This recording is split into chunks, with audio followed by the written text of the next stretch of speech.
A waitress's wallet had a dead man's signature, and the man who found it was not supposed to feel anything. On a storm-soaked night in New Orleans, Rowan Bishop, a feared crime boss with blood on his hands and silence in his heart, walked into a lonely diner, only to save a woman he didn't know. Lena Harper was broke, exhausted, and one bad night away from losing everything. But when Rowan stole her wallet, he found more than cash.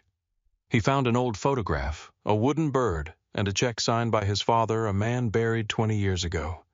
This is not just a mafia romance. It is a story about buried truth, broken loyalty, and the kind of love that walks straight into danger. Watch until the end and comment where you're watching from, if this opening pulls you in hit-like. That signature stayed with Rowan long after the diner lights vanished behind the rain. He sat in the back of the Cadillac with the waitress's wallet open on his knee, the city sliding past in wet streaks of blue, gold, and red.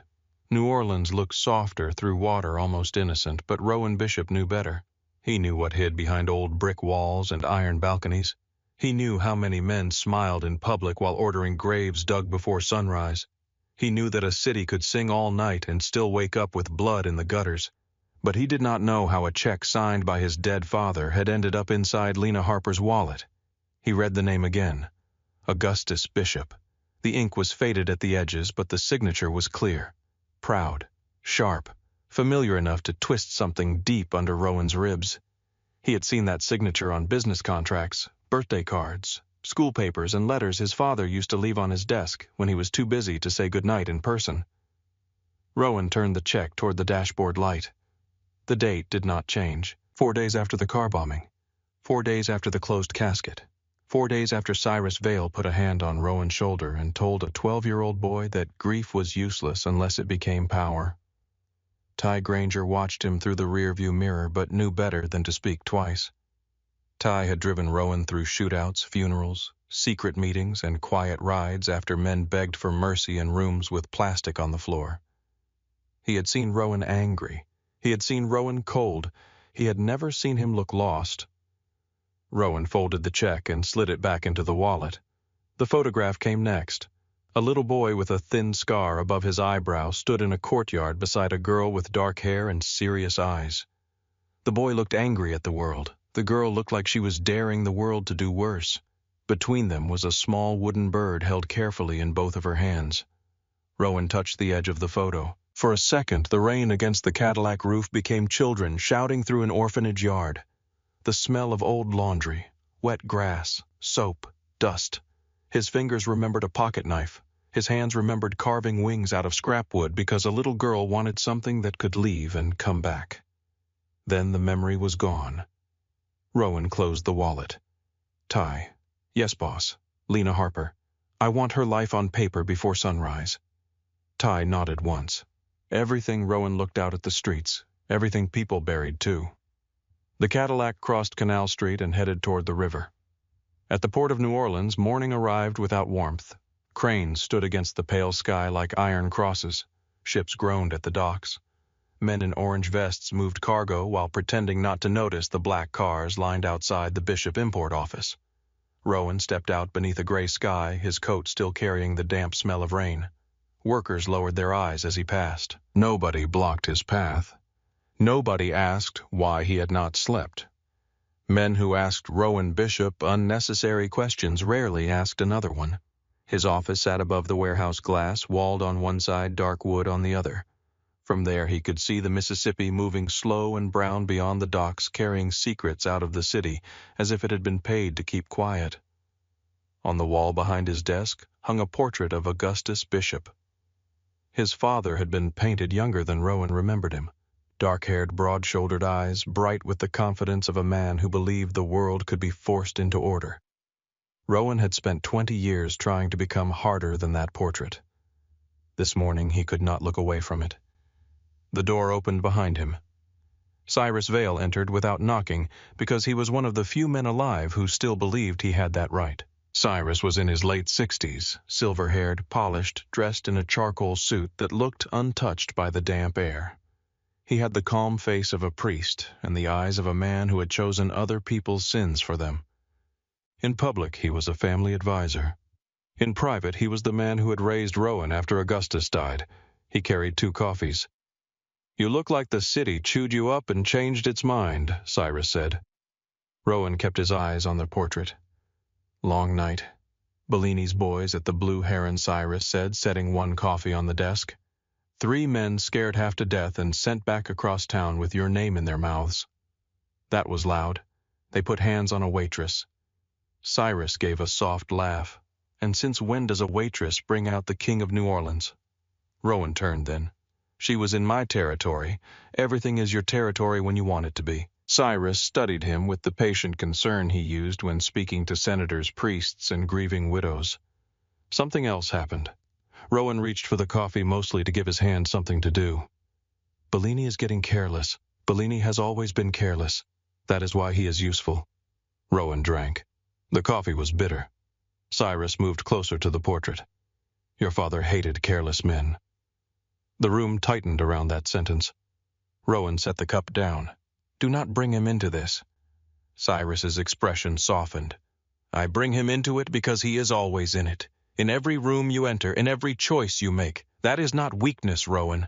That is inheritance. Rowan almost reached into his coat for the check.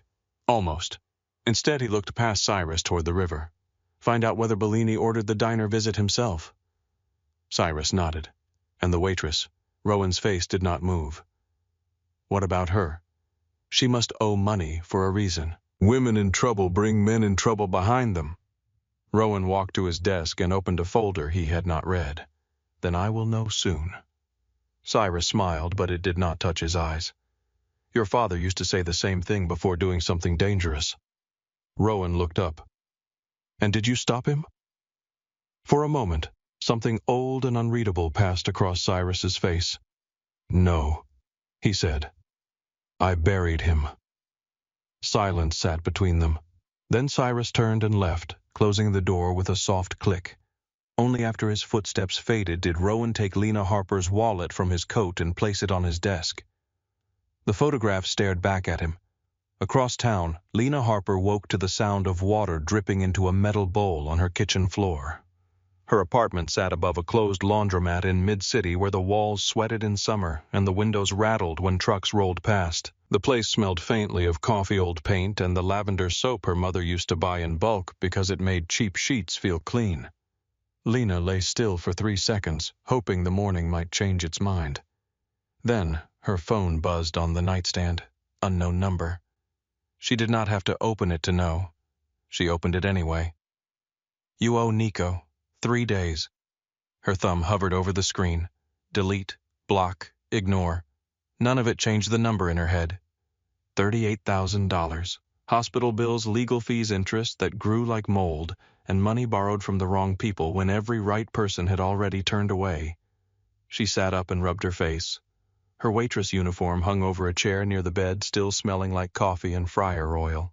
Her old nursing scrubs were folded in a plastic bin beneath the window, clean but useless. She had not worn them in 8 months.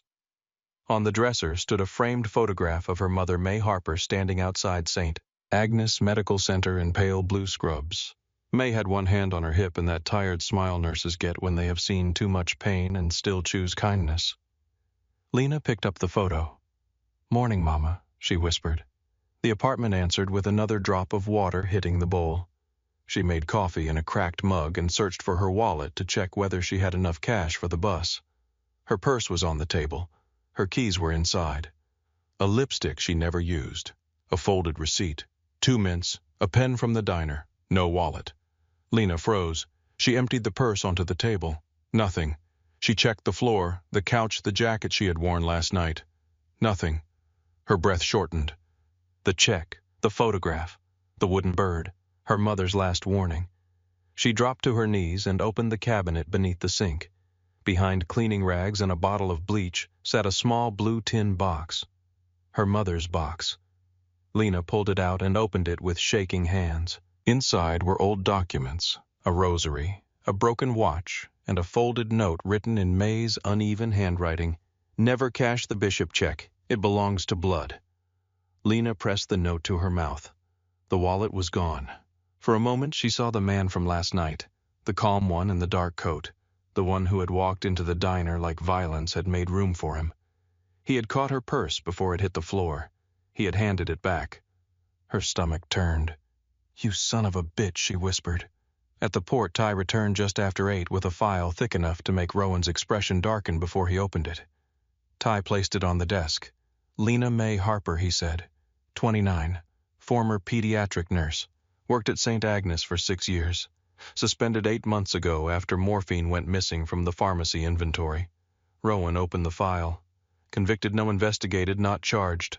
Hospital let her go anyway. Board review pending, but nobody in that building wants their name near her. Rowan flipped through copies of records, photographs, debt notices, employment forms, and old addresses. Ty continued.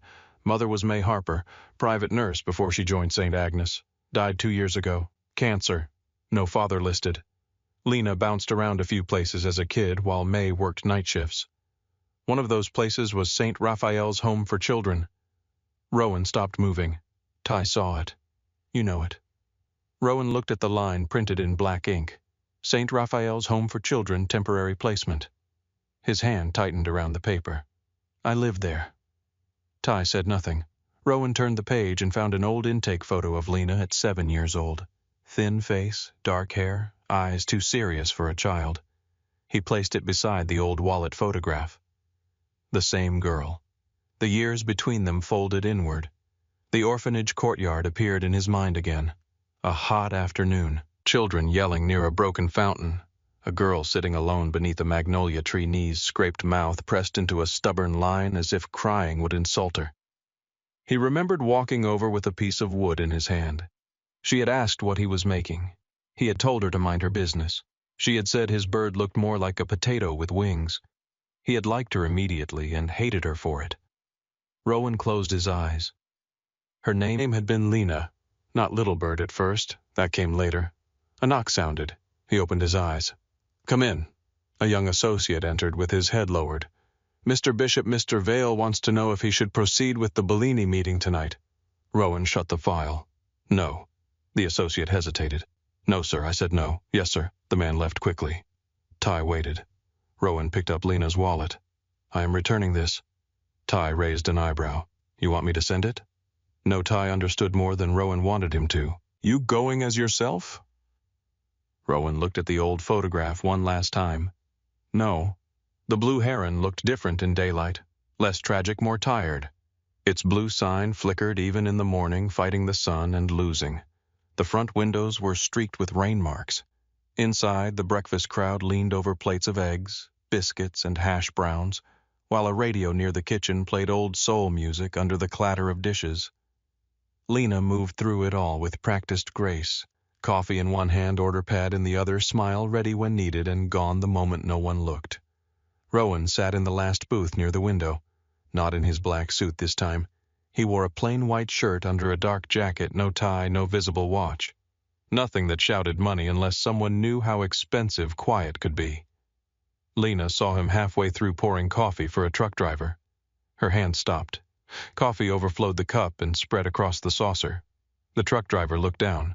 "Well, sweetheart, that is one way to wake me up." Lena apologized without taking her eyes off Rowan. She grabbed a towel, wiped the spill, then crossed the diner with her jaw set. Rowan stood as she approached. That irritated her even more. "Sit down," she said. "You are not a gentleman just because you know when to stand." He sat. She planted both hands on the table. "My wallet." Rowan placed it in front of her. She snatched it up and opened it right there.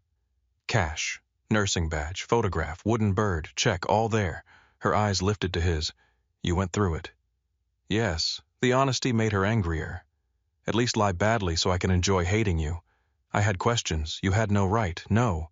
She blinked, thrown off by the answer. Rowan looked at her hands. Her fingers were rough from diner work, but the nails were trimmed short like a nurse's.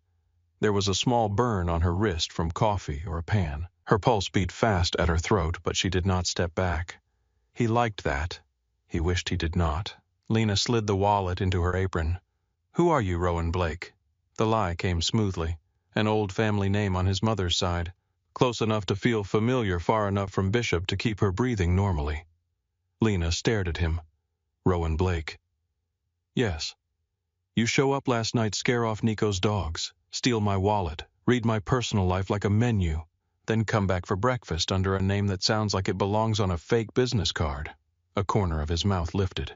You are direct. I used to give shots to screaming children for a living. I do not scare easy, but you are scared. Her face changed. Only a flicker, but he caught it. Lena leaned closer, voice lower. Of Nico? Yes. Of you, not yet. That not yet stayed between them. Rowan looked around the diner. 2 old women sharing pancakes. A cook shouting through the order window. A teenager wiping tables badly. Ordinary life. Fragile life. The kind his world crushed without noticing. Why does Bellini think you owe him that is not your business? He sent men to hurt you. People do that when you owe them money. You borrowed from him? Lena laughed once, dry and humorless. I borrowed from a woman who knew a man who worked for a cousin of a man who probably owes Nico his soul. That is how debt works in this city. You do not see the shark until the water turns red. Rowan's gaze sharpened. How much her pride rose like a wall. You are not buying me. I did not offer. You were about to. He said nothing. She was right. A customer called her name from the counter. Lena turned her head. I have work, Lena. She looked back too quickly at the sound of her name. His voice had touched it strangely. Not like a stranger reading a name tag, like someone testing a memory. What Rowan almost said little bird. Instead, he asked, Why did your mother keep that check? The color left her face. The diner noise seemed to fall away. When she spoke, her voice was quieter. How do you know it was my mother's? It was made out to May Harper. You memorized it. Yes. You have a habit of confessing things that make people want to throw coffee at you. I have been told worse. Lena sat across from him, even though she was still on shift. It looked less like surrender and more like she needed both legs steady under the table. My mother never cashed it, she said. Not when we were eating canned soup 3 nights a week. Not when rent was late. Not when she got sick and the bills started coming in white envelopes with red letters. Why, Lena stared out the window at a bus hissing to a stop on the curb. She said it was blood money from a ghost. Rowan felt the words move through him like a blade sliding between ribs. Did she know Augustus Bishop? Lena turned back slowly. There it was. Suspicion bright and sharp. I never said that name, no, but you knew it, yes. Rowan Blake, my ass. He almost smiled again, but there was no room for it now. Lena stood. You need to leave. Lena, listen to me. No, you listen. I have men threatening me, a dead mother who left me a check. I am too scared to cash a hospital that thinks I am a thief, and now a stranger who knows names he should not know. Whatever game you are playing, I cannot afford the ticket. She turned to walk away. Rowan reached for her wrist, then stopped himself before touching her. That restraint saved him from the look she would have given. Your mother was afraid for a reason, he said. Lena faced him again. And are you the reason? Before Rowan could answer, the bell over the diner door rang. Everyone looked up. Not because of the sound, because of the men who entered. Only 2 this time, both dressed better than the ones from last night. One wore a tan raincoat, though the morning was dry. The other had a bandage across his nose and murder in his eyes. Mac Dolan. Lena's breath caught. Mac smiled at her, then saw Rowan. His smile vanished. The man in the tan coat spoke first. Mr. Blake, he said. Rowan's eyes cooled. Lena heard the name and looked at Rowan. Mac shifted his weight, nervous now. The tan coat man continued. Mr. Bellini sends his respect. Says last night was a misunderstanding. Rowan did not move. You came to apologize in a diner. I came to collect what is owed. His eyes slid to Lena. Rowan rose from the booth. The diner went quiet again, that same awful silence from the night before. Forks stopped halfway to mouths. The cook appeared at the kitchen window and did not speak. Lena stepped from behind the booth. I told Nico I need time. The man in the tan coat smiled. Nico gave you time. You spent it breathing. Rowan took 1 step forward. Mac flinched. The tan coat man noticed. Rowan looked at Mac. You did not deliver my message. Mac swallowed. I did. Then Bellini is stupid. The man in the tan coat reached inside his jacket. Rowan's hand moved faster. Not to a gun, to the man's wrist. A twist, a sharp gasp. The weapon hit the floor under the booth. Rowan caught the man by the back of the neck and pushed his face down onto the table, hard enough to rattle every cup in the diner. Mac froze. Rowan's voice stayed low. Tell Nico the waitress is not his business anymore. The man groaned against the table. Who the hell do you think you are? Rowan leaned closer. For 1 second the mask slipped.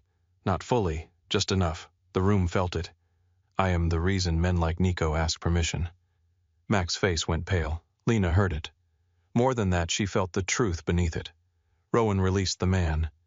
Leave. The two men left without another word. The diner stayed silent until the bell stopped swinging. Then life returned in pieces. A cough, a chair scraping, the cook cursing softly behind the window. Lena looked at Rowan as if she were seeing him clearly for the first time and not liking what the picture showed. Blake is not your name. No, you are not police. No, you are not just some man who hates bullies.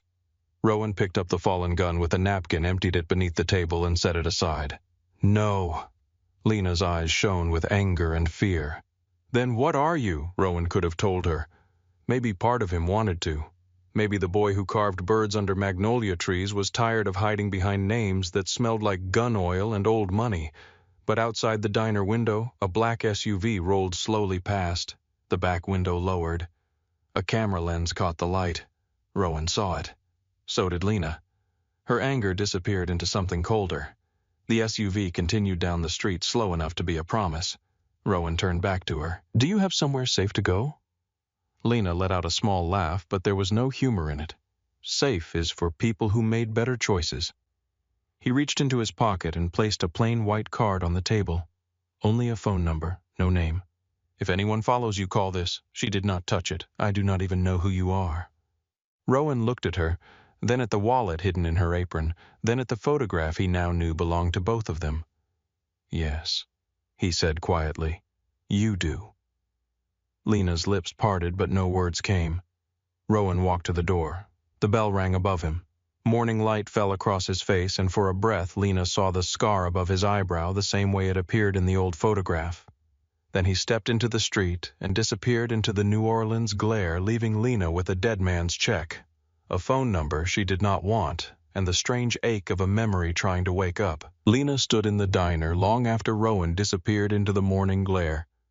The white card sat on the table where he had left it, plain as a confession and quiet as a threat. There was no name printed on it, no company, no address, just a phone number in black ink, the kind of number men used when they did not want anyone asking where help came from. She told herself not to touch it. Then she touched it. The paper felt thick between her fingers, expensive in a way that made her angry. Everything about him carried that same quiet cost. His coat, his watch, his shoes, the way men with guns seemed to shrink when he looked at them, the way he moved through danger as if danger owed him rent. Lena slipped the card into her apron pocket before she could change her mind. From behind the counter, Mr. Hal cleared his throat. You all right, honey? Lena looked up and found half the diner pretending not to stare. She forced her waitress smile back onto her face. Coffee got cold. That's all. Mr. Hal did not believe her. Nobody did. But in New Orleans, people understood that some truths were safer when left floating above the table like cigarette smoke. The rest of her shift passed in broken pieces. She poured coffee, took orders, smiled at regulars, forgot toast twice, dropped a spoon. Every time the bell over the door rang, her shoulders tightened. Every black vehicle passing the window became the same SUV.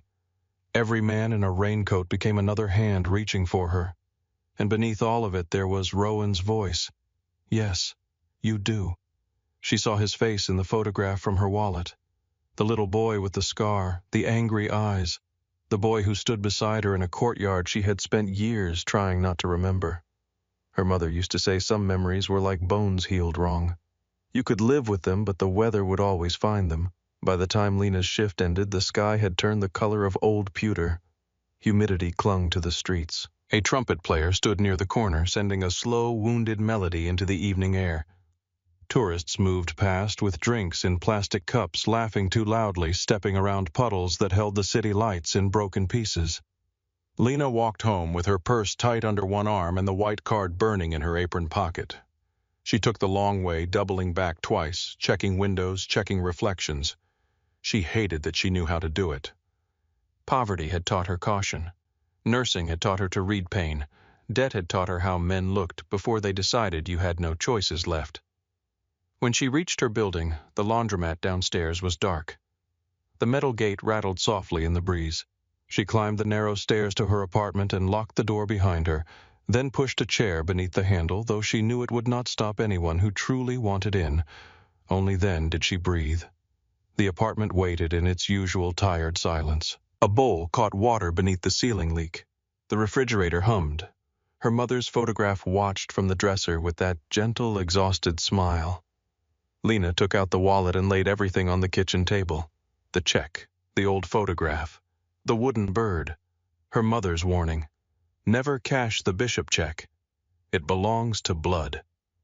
She had read those words so many times that they had stopped feeling like language and started feeling like a locked door. But Rowan had turned the key without asking. Lena opened the blue tin box again. She removed every paper, every receipt, every yellowed envelope. At the bottom, beneath a piece of faded floral fabric, her fingers found a raised seam. She frowned. The lining was false. Her heartbeat changed. She took a butter knife from the drawer and worked it under the edge until the old glue gave way. The bottom lifted with a soft tear. Inside was a flat packet wrapped in wax paper. Lena sat down slowly. The packet held a nurse identification badge from a place called Bayou St. Michael Private Clinic. The photo showed May Harper 20 years younger, dark hair, pinned back eyes tense even in the tiny laminated square. Beneath it was a key with a paper tag that read, Room 4B. There was also a newspaper clipping. Bishop family patriarch killed in car bombing outside Baton Rouge. Lena read the headline twice, though she already understood too much. The last item was a photograph. Her fingers went cold. The picture showed a hospital room with the curtains drawn. A man lay in bed beneath white sheets, his face heavily bandaged. One hand rested above the blanket. On that hand was a large ring with a carved letter B. On the back, in her mother's handwriting, were 6 words. He was alive. I saw him breathe. Lena dropped the photo like it had teeth. For a long moment she heard nothing but the drip of water into the bowl. Then someone knocked. 3 soft taps. Not the landlord. Not a neighbor. Nobody knocked that gently unless they wanted to be heard before they were seen. Lena turned off the kitchen light and stood very still. Another knock. She grabbed the largest knife from the drawer and moved to the door. A voice came through the wood. Lena, it's Rowan. She did not open it. How did you find where I live? I returned your wallet. I did not forget the address. That is not comforting. It was not meant to be. The hallway light buzzed outside. Lena looked through the peephole. Rowan stood alone, hands visible, no coat this time, just a dark shirt with the sleeves rolled to his forearms. He looked less like a businessman and more like a man who had been walking through ghosts. She opened the door with the chain still latched. You have 30 seconds. His eyes moved from her face to the knife in her hand. Good. Do not approve of my weapon like you are grading homework. I came to make sure no one followed you. No one did. You checked yes. Good. She almost closed the door. Then she thought of the photo on the table. Against every sensible part of herself, she slid the chain free. Rowan stepped inside and looked around without judgment, which somehow made her more embarrassed. Men like him were supposed to sneer at peeling paint and second-hand furniture. He did not. His eyes went first to the window, then the locks, then the chair by the door, then the fire escape. Always exits, always threats. Lena saw that and hated the small relief it gave her.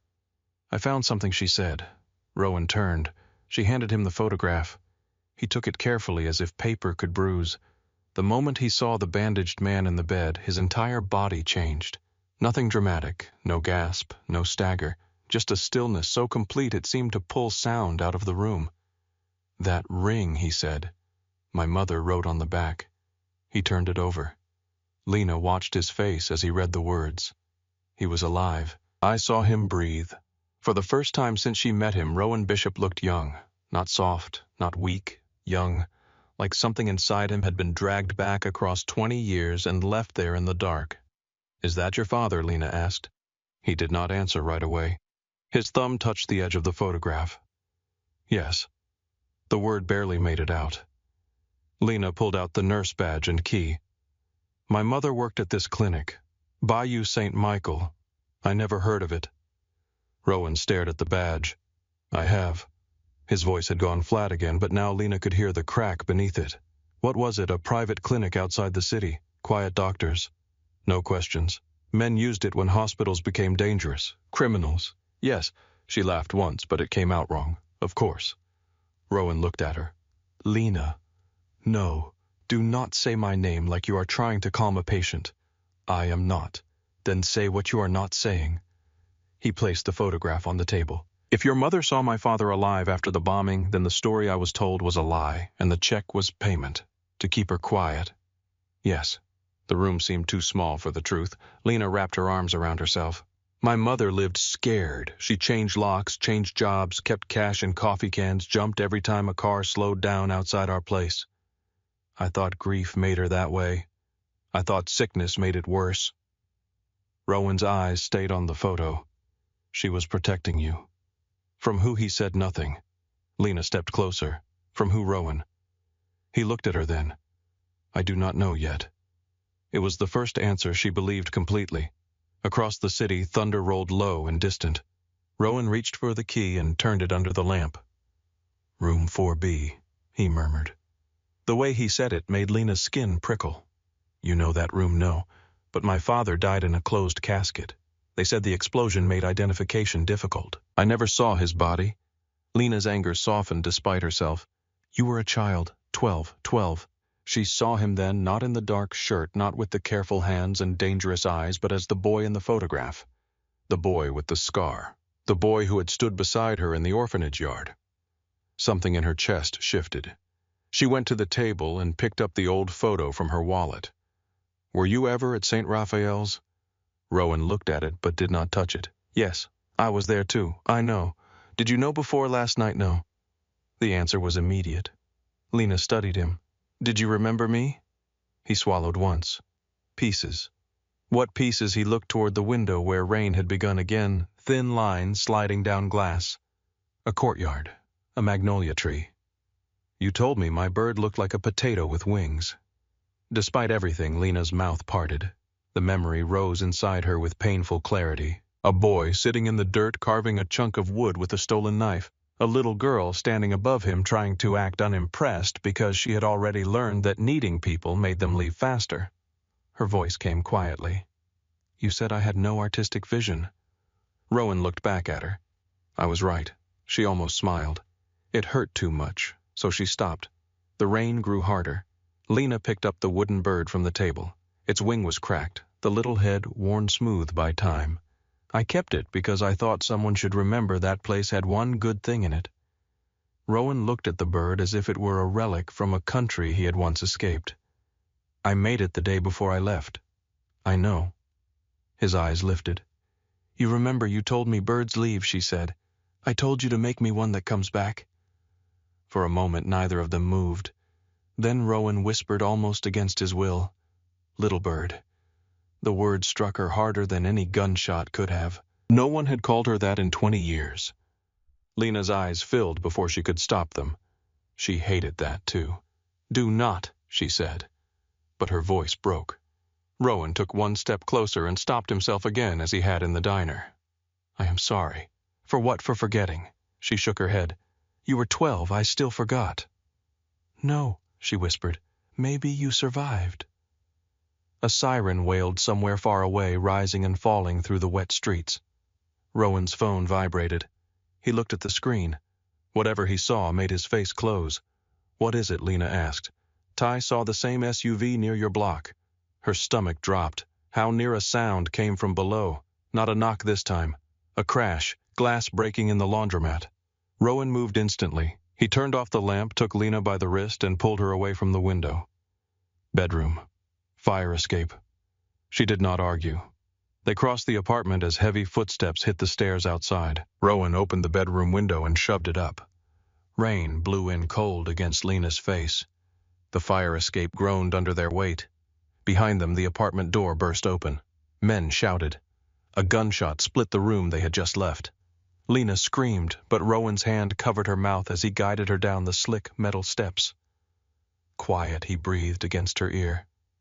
She nodded, shaking. They reached the second landing when a man leaned out her bedroom window above them with a gun. Rowan pushed Lena down and fired upward. The shot was deafening in the narrow alley. The man vanished from the window. Lena stared at Rowan's gun. She had known. Of course she had known. Men like him did not scare debt collectors with polite conversation. But knowing a thing and seeing it burn in his hand were not the same. At the bottom of the fire escape, Ty's car tore into the alley tires, hissing through puddles. "Move," Rowan said. They ran. A bullet hit brick near Lena's head, spraying red dust across her cheek. Rowan pulled her against him, shielding her with his body, as Ty threw the back door open from inside. They fell into the car together. Ty accelerated before the door was fully closed. Lena hit the seat breathless, soaked, shaking so hard her teeth hurt. Rowan sat beside her gun-ready eyes on the rear window. Another black SUV burst from the alley behind them. Ty cursed and swung the car hard onto Esplanade. Horns screamed. A streetcar bell clanged in the distance. Rain blurred the windshield, turning the city into streaks of light and panic. Lena grabbed the seat. "Are they Bellini's men?" Rowan watched the SUV gain speed behind them. "No. How do you know Bellini's men talk too much?" The SUV rammed them from behind. Lena slammed forward. Rowan caught her before her head hit the seat in front. Ty took a corner so sharply the car fishtailed. "Boss," he said. "I see them." Rowan lowered the window and fired twice at the SUV's front tire. The first shot sparked off metal. The second hit. The SUV swerved, jumped the curb, and crashed into a parked delivery truck. Steam exploded from the hood. Ty kept driving. No one spoke for several blocks. Lena could hear herself breathing, too fast, too loud. Her apartment was gone. Her mother's papers were on the table. Men had come through her door with guns. Rowan sat beside her with rain in his hair and a pistol in his hand, calm as a heartbeat. She looked at him and felt something tear open between fear and memory. "Who are you really?" Rowan did not answer. "Do not lie to me again." He turned his head. For a few seconds the city lights moved over his face, revealing and hiding him in pieces. "My name is Rowan Bishop." Lena stared at him. The Bishop check, the Bishop ring, the man in the newspaper, the charity galas she had seen on local news while eating cold noodles after double shifts. Her voice came out hollow. "The Rowan Bishop." "Yes, the one people whisper about. Yes, the one who owns the docks." "Some of them. The one who has men killed." Ty's hands tightened slightly on the wheel. Rowan looked at her without flinching. "Yes." The answer landed between them like a body. Lena moved as far from him as the car allowed. All the warmth from the orphanage memory disappeared beneath the ice of what he was. "You stole my wallet. Yes, you followed me. Yes, you brought this to my door." His jaw tightened. "No. It was already at your door. I just saw it before you did." She wanted to hate him cleanly. It would have been easier. But her mind betrayed her with the image of a boy under a magnolia tree handing her a badly carved bird, like it mattered. The car turned off the main road and entered a narrow service lane behind a row of shuttered buildings. Ty drove down a ramp into a private garage beneath an old jazz club. The door rolled shut behind them. The silence afterward felt enormous. Rowan got out first, scanned the garage, then opened Lena's door. She did not take his hand. He let it fall. They rode a freight elevator up to the third floor. The doors opened into a large apartment with brick walls, low lamp steel shutters, and windows thick enough to make the city outside look distant.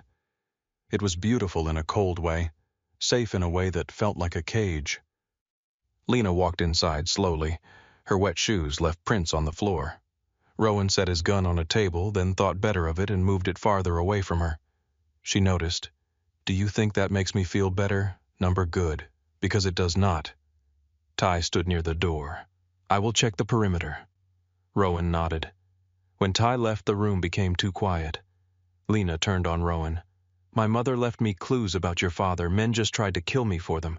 You are a crime boss. And somehow I am supposed to believe you are the safest person in the room." Rowan's eyes held hers. "I am not safe."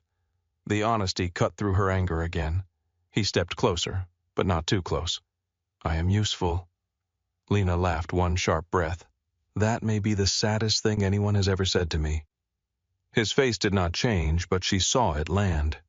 Rain tapped against the reinforced windows. Lena wrapped her arms around herself. She was soaked, chilled, and furious. Her life had been small and hard that morning. Now it was dangerous in ways she did not have names for. Rowan went to a cabinet and took out a clean towel. He held it out. She looked at it, then at him. "I am still mad. I know. I might stay mad. I expect that." She took the towel. Their fingers brushed. For one breath the room changed. Not safe, not simple, but charged with everything they had remembered and everything they had lost. Lena looked away first. On the table, Rowan's phone lit up. A message from Ty appeared on the screen. They took the papers from her apartment. "Not all. We recovered the wooden bird from the alley." Rowan read it once, then looked at Lena. She saw the truth in his face before he spoke. "My mother's box," she said. "They took what they came for." Lena closed her eyes. When she opened them, fear had not left her. It had hardened into something else. "Then we find out why." Rowan studied her. "You do not have to do this tonight. My door is broken. My life is burning. My mother was scared until the day she died. Do not stand there and tell me to rest." For the first time that night, a faint expression crossed his face. Not a smile exactly. Recognition. The girl under the magnolia tree had stood the same way, chin lifted, eyes bright, too proud to cry where anyone could see. Rowan nodded. "All right." Lena gripped the towel around her shoulders. "All right, what?" He picked up the photograph of his father from the table where he had set it after the escape. The bandaged man in the hospital bed seemed to watch them through time. Rowan's voice was low. "We start with room 4B. Lena looked at the picture, then at the man standing across from her, the boy she had known, and the danger he had become. Outside, New Orleans kept singing in the rain, but inside the safe house, every old lie had begun to breathe. Room 4B did not sound like much. It sounded like a number painted on a hospital door, a place where nurses changed sheets, doctors lowered their voices, and families prayed over bodies that still had warmth in them. But in the safe house above the old jazz club, with rain tapping the armored windows and Rowan Bishop standing beside a photograph of his father alive after death, room 4B felt like a grave that had never been closed. Lena sat at the kitchen island with a towel around her shoulders, watching Rowan move through the room as if stillness might kill him. He made calls in a low voice. He gave orders without raising his tone. Names, addresses, old records, clinic ownership, bank transfers. Everything came out clipped and calm. That was what scared her most. Not the gun, not the men who had broken into her apartment, not even the name Bishop. It was the way Rowan could stand in the middle of a life cracking open and still sound like a man arranging dinner reservations. When he hung up, Lena said, "Do you ever panic?" Rowan looked at her. Yes, that was not panic. "No," he said. "That was what keeps panic useful." She gave a tired laugh and looked down at her hands. They had finally stopped shaking, but the memory of shaking remained in her bones. Rowan crossed to a cabinet and poured water into a glass. He placed it in front of her. She did not drink. "I need the truth," she said. "You have it." "No. I have pieces. I have a dead man who was not dead, a check my mother was terrified of, men with guns, and you." He leaned against the counter across from her. "You know who I am. I know your name." Rowan's eyes stayed on hers. "That name is enough for most people." "I am not most people." "No," he said quietly. "You never were." The words hit too close to the place inside her where the orphanage memory still burned. Lena looked away first. On the far wall, the television was muted, but a local news image moved across the screen. It showed Rowan at a hospital fundraiser, dressed in a tuxedo, smiling beside a mayor who looked grateful and afraid at the same time. The caption beneath his face read, "Rowan Bishop, chairman of Bishop Maritime Charitable Trust." Lena stared at it. "There you are," she said, "saving children in front of cameras." Rowan followed her gaze.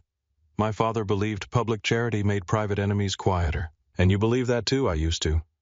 She turned back. "How many lives did your family ruin before you put your name on a hospital wing?" The question landed hard. Rowan did not defend himself. That bothered her more than any excuse. "More than I can count," he said. Lena pushed the glass away. "I worked in one of those wings. I held kids while they cried for mothers who could not afford the medication in the building, named after men like you." His jaw tightened, but he still did not look away. "Lena, No, you do not get to say my name like you are standing outside the damage. You are the damage. For a moment the room held its breath. Then Rowan nodded once. Yes, that one word took the fight out of her for half a second. She had expected denial. Men like him were supposed to have polished reasons. Family duty, survival, old rules, bad choices made by worse men. But Rowan only stood there and accepted the wound. Lena hated that it made him harder to hate. A knock came at the door. Rowan moved first one hand near the gun at his back. A camera beside the wall showed Ty standing in the hallway with a woman Lena did not recognize. Rowan opened the door. Ty entered with rain on his shoulders. Behind him came a woman in her late 50s with short gray hair, sharp eyes, and a leather satchel clutched to her chest. She wore no makeup and no expression. Evelyn Ross, Ty said. Former federal document analyst. The woman looked at Rowan. You are hard to say no to. Rowan stepped aside. I try to be polite first. You try to be expensive first. Polite is not the same thing. Lena almost smiled. Evelyn noticed everything in one glance. The wet towel around Lena's shoulders, the old photo on the table, the check, the key, the tension between Rowan and Lena that had no clean name. She removed a pair of glasses from her satchel. Show me the ghost. Rowan placed the check under the lamp. Evelyn worked in silence. She used a magnifier, a small blue light plastic sleeves, and thin tools Lena did not know the names of. The room seemed to shrink around the scratch of paper and the soft clicking of metal against glass. Rowan stood by the window, one hand in his pocket. Lena watched Evelyn more than the check. Nurses learned to read faces. Doctors could hide fear behind language. Patients could hide pain behind jokes. But hands always told the truth. Evelyn's hands slowed when she reached the signature. She looked at Rowan over her glasses. This is not your father's hand. The words did not move him, but Lena felt them move through the room. You are sure? Rowan asked. I am old, not lazy. Ty crossed his arms near the door. Evelyn pointed to the lower sweep of the B. Augustus Bishop wrote with pressure at the beginning of a stroke. This signer hesitated. They copied the shape but not the rhythm. A signature is not a picture. It is movement. This one was drawn by someone who had seen the real thing many times. Rowan's eyes narrowed. Who could do that? Someone close enough to study it. Someone patient. Someone arrogant. She turned to another sheet Ty had brought. The bank transfer behind the check is real. The money came through Pelican Crescent Holdings. Rowan went still. Ty looked at him. Lena saw it and sat forward. What is that? Ty answered when Rowan did not. A shell company. Old one. Evelyn opened another document. Controlled at the time by Cyrus Vale. The name entered the room like smoke. Lena remembered Rowan saying it in the diner and the office calls and the fragments that circled his life. Cyrus, the godfather, the advisor, the man who raised him after his father died. Rowan did not speak. His silence was not empty. It was full of things breaking quietly. Ty took one step closer. Boss. Rowan lifted a hand. Ty stopped. Evelyn looked from one man to the other. I take it Mr. Vale is not on your Christmas card list. Rowan's voice came out even. He taught me how to write my name. Lena felt a chill move through her. Evelyn removed her glasses. Then he had access to the original signature patterns, contracts, letters, business papers, enough to make a skilled forgery pass a bank officer who was either careless or paid. Rowan looked at the check again. My father died 4 days before this date. Evelyn's face softened just slightly. No, she said. Someone needed the world to think he did. Lena closed her eyes. Her mother's handwriting rose in her mind. It belongs to blood. Rowan turned to Ty. Find the clinic records. Ty nodded. Already tracing them. Bayou St. Michael closed 17 years ago. Property changed hands twice. Storage company kept some boxes after a legal dispute. There is a locker tied to May Harper. Lena opened her eyes. My mother, Ty, held out a small envelope, found in county filing. She paid for it in cash until the year she died. After that, automatic charges from a prepaid account. Locker is still active. Lena looked at Rowan. You knew this and did not tell me. I found out 10 minutes ago. She stood. Then we go. Rowan shook his head. No. The answer was soft but final. Lena laughed once. You cannot be serious. Men came through your door tonight. Yes. My door. My mother. My life. I am going. Lena. She stepped close enough to make Ty look away. Do not use that voice on me. I spent years watching doctors talk over women because they thought fear made us stupid. I am scared, Rowan. I am not stupid. His eyes changed. It was not surrender. It was recognition. All right, he said. The storage facility sat near the edge of the city past auto shops and warehouses with faded signs. The rain had eased into a mist that made every streetlight glow like a halo in dirty glass. Ty drove. Rowan sat in the front. Lena sat in the back with Evelyn clutching the room 4B key in her fist. No one spoke much. When they arrived, the manager looked half asleep until he saw Rowan. Then he became wide awake and very helpful. The locker was on the second floor at the end of a narrow corridor that smelled like dust cardboard and old secrets. Lena stood before the metal door while Rowan waited beside her. You do not have to open it alone, he said. I know. But she used the key herself. The lock turned with a rough click. Inside were stacked boxes, a plastic trunk, and a folded hospital blanket sealed in a clear bag. Lena stepped in slowly. Her mother's handwriting appeared on labels: taxes, apartment papers, medical. Lena touched one box marked Lena School. Her throat tightened. Rowan stayed outside the locker. That small distance meant something. He could have taken over. He did not. Lena opened the plastic trunk. Inside was a nurse's uniform wrapped in old newspaper. The fabric had once been white.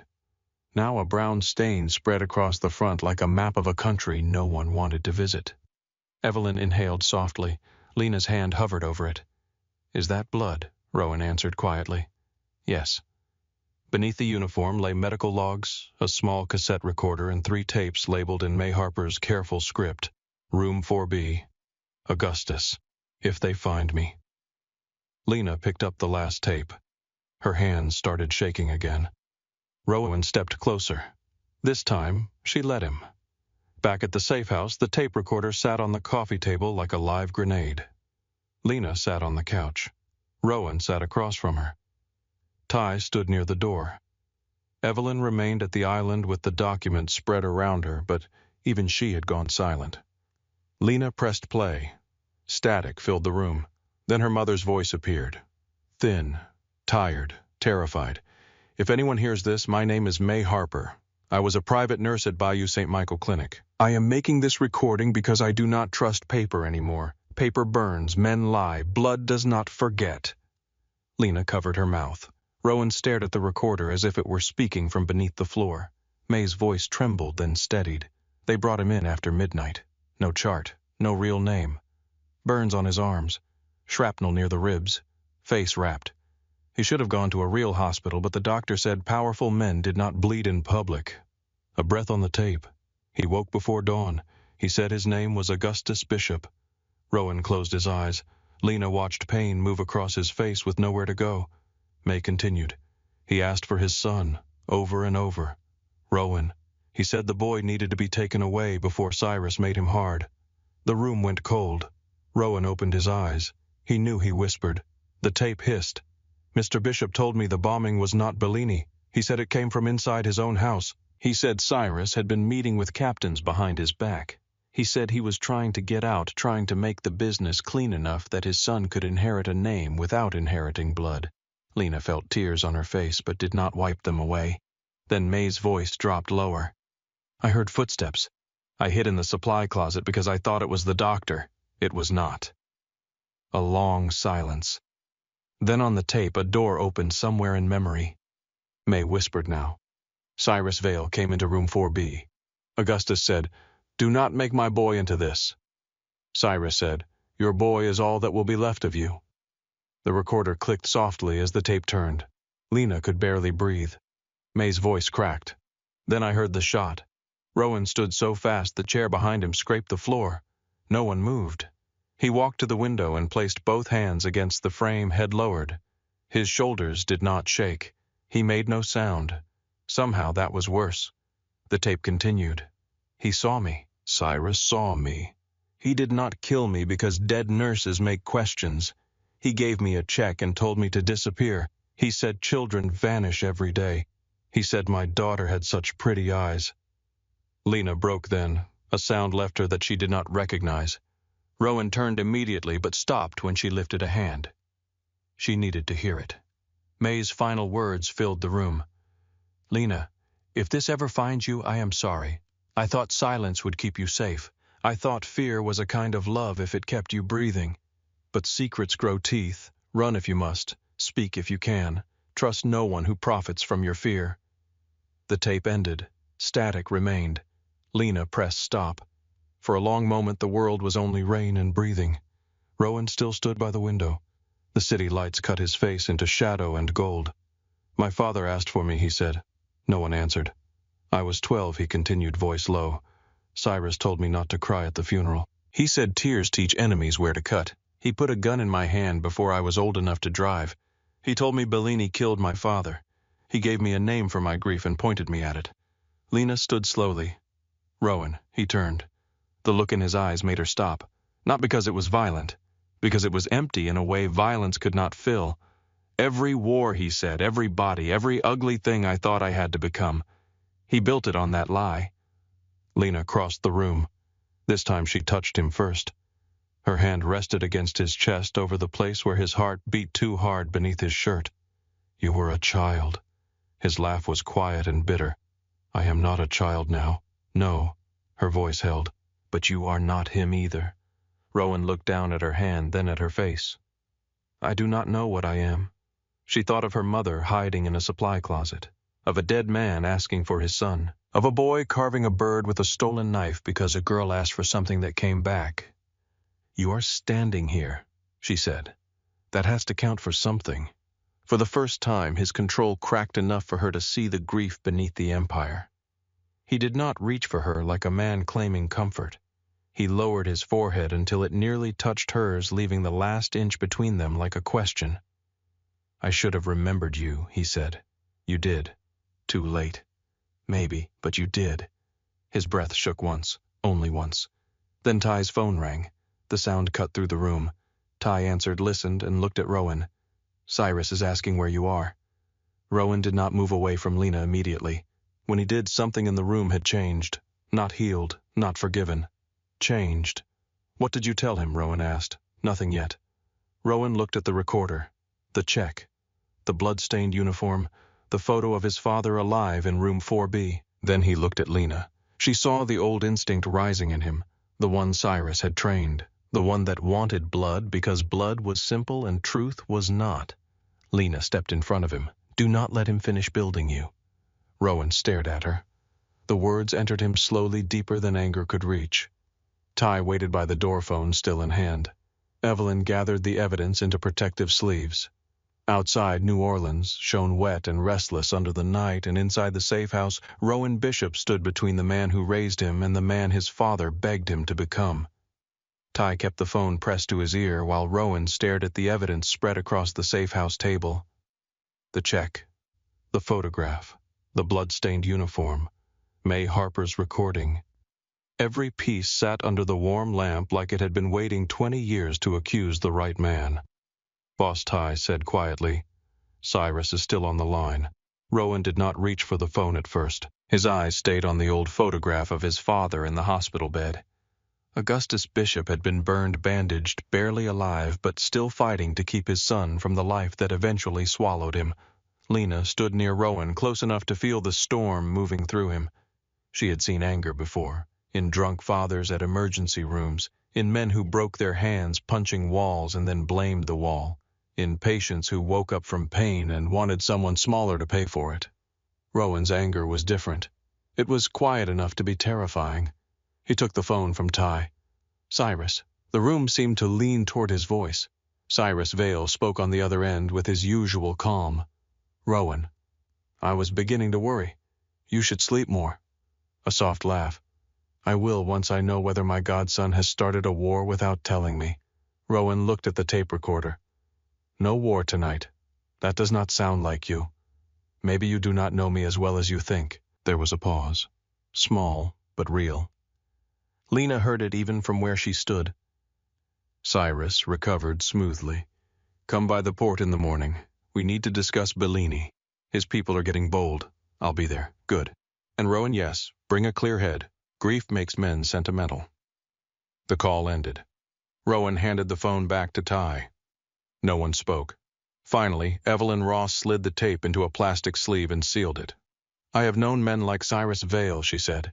"They do not fear evidence until it has an audience." Rowan turned from the table. "Then we give it one." Lena looked at him. "You want to expose him?" "I want him to confess." "You think he will?" Rowan's face was unreadable. "Men like Cyrus confess when they think confession is victory." Ty crossed his arms. "He will have loyal men around him. So will I." Evelyn placed the check beside the medical logs. "You need copies before anyone moves. Originals disappear. Witnesses disappear faster." Lena picked up her mother's note, the paper soft from years of being folded and unfolded. "Cyrus already knew my mother had something," she said. Rowan looked at her. "What makes you say that?" "He framed me." The room went silent. Lena moved to the medical logs Evelyn had laid out and turned them toward Rowan. "When I was accused at St. Agnes, they said morphine went missing from the pediatric wing storage. The inventory numbers were here in the police report." She pulled another sheet closer. "These numbers from Bayou St. Michael. Same supplier, same batch chain. The clinic was closed, but someone used old records to create fake transfers." Ty stepped closer. "Can you prove that Lena pointed to a notation in her mother's handwriting? My mother marked emergency narcotics by lot number. She always did. I used to tease her because she kept better records than the hospital. These numbers were dead files. Someone revived them and tied them to my badge." Rowan's eyes darkened. "They ruined your career to flush out your mother's evidence."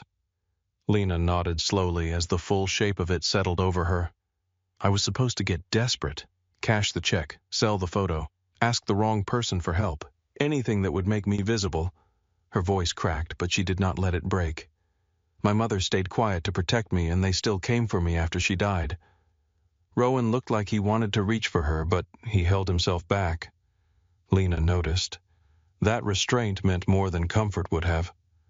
"I am not hiding anymore," she said. "No," Rowan answered.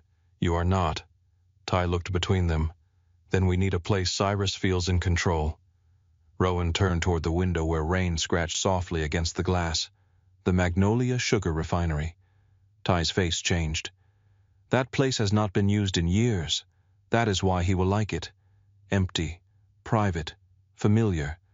Lena watched Rowan carefully. "Familiar how my father used it for council meetings when I was young. Cyrus kept it after Augustus died. He says it reminds men where the family came from." "And where did it come from?" Rowan's mouth tightened. "Labor, smuggling, fear. Same as most kingdoms." Evelyn closed her satchel. "Get me a scanner, a secure drive in 2 hours. I will make enough copies to give Mr. Vale nightmares." Rowan nodded to Ty. "Handle it." Ty left with Evelyn through the service door, taking the evidence in a locked case. For the first time that night, Rowan and Lena were alone. The safe house felt too large around them. Lena walked to the window. Below the street shone with rain. A neon trumpet sign flickered above the jazz club entrance, buzzing in and out like a dying heartbeat. Rowan stayed behind her. "You should rest." She laughed softly. "You keep saying that like rest is a door I forgot to open. You have been running all night. So have you. I am used to it." "That is not the comfort you think it is."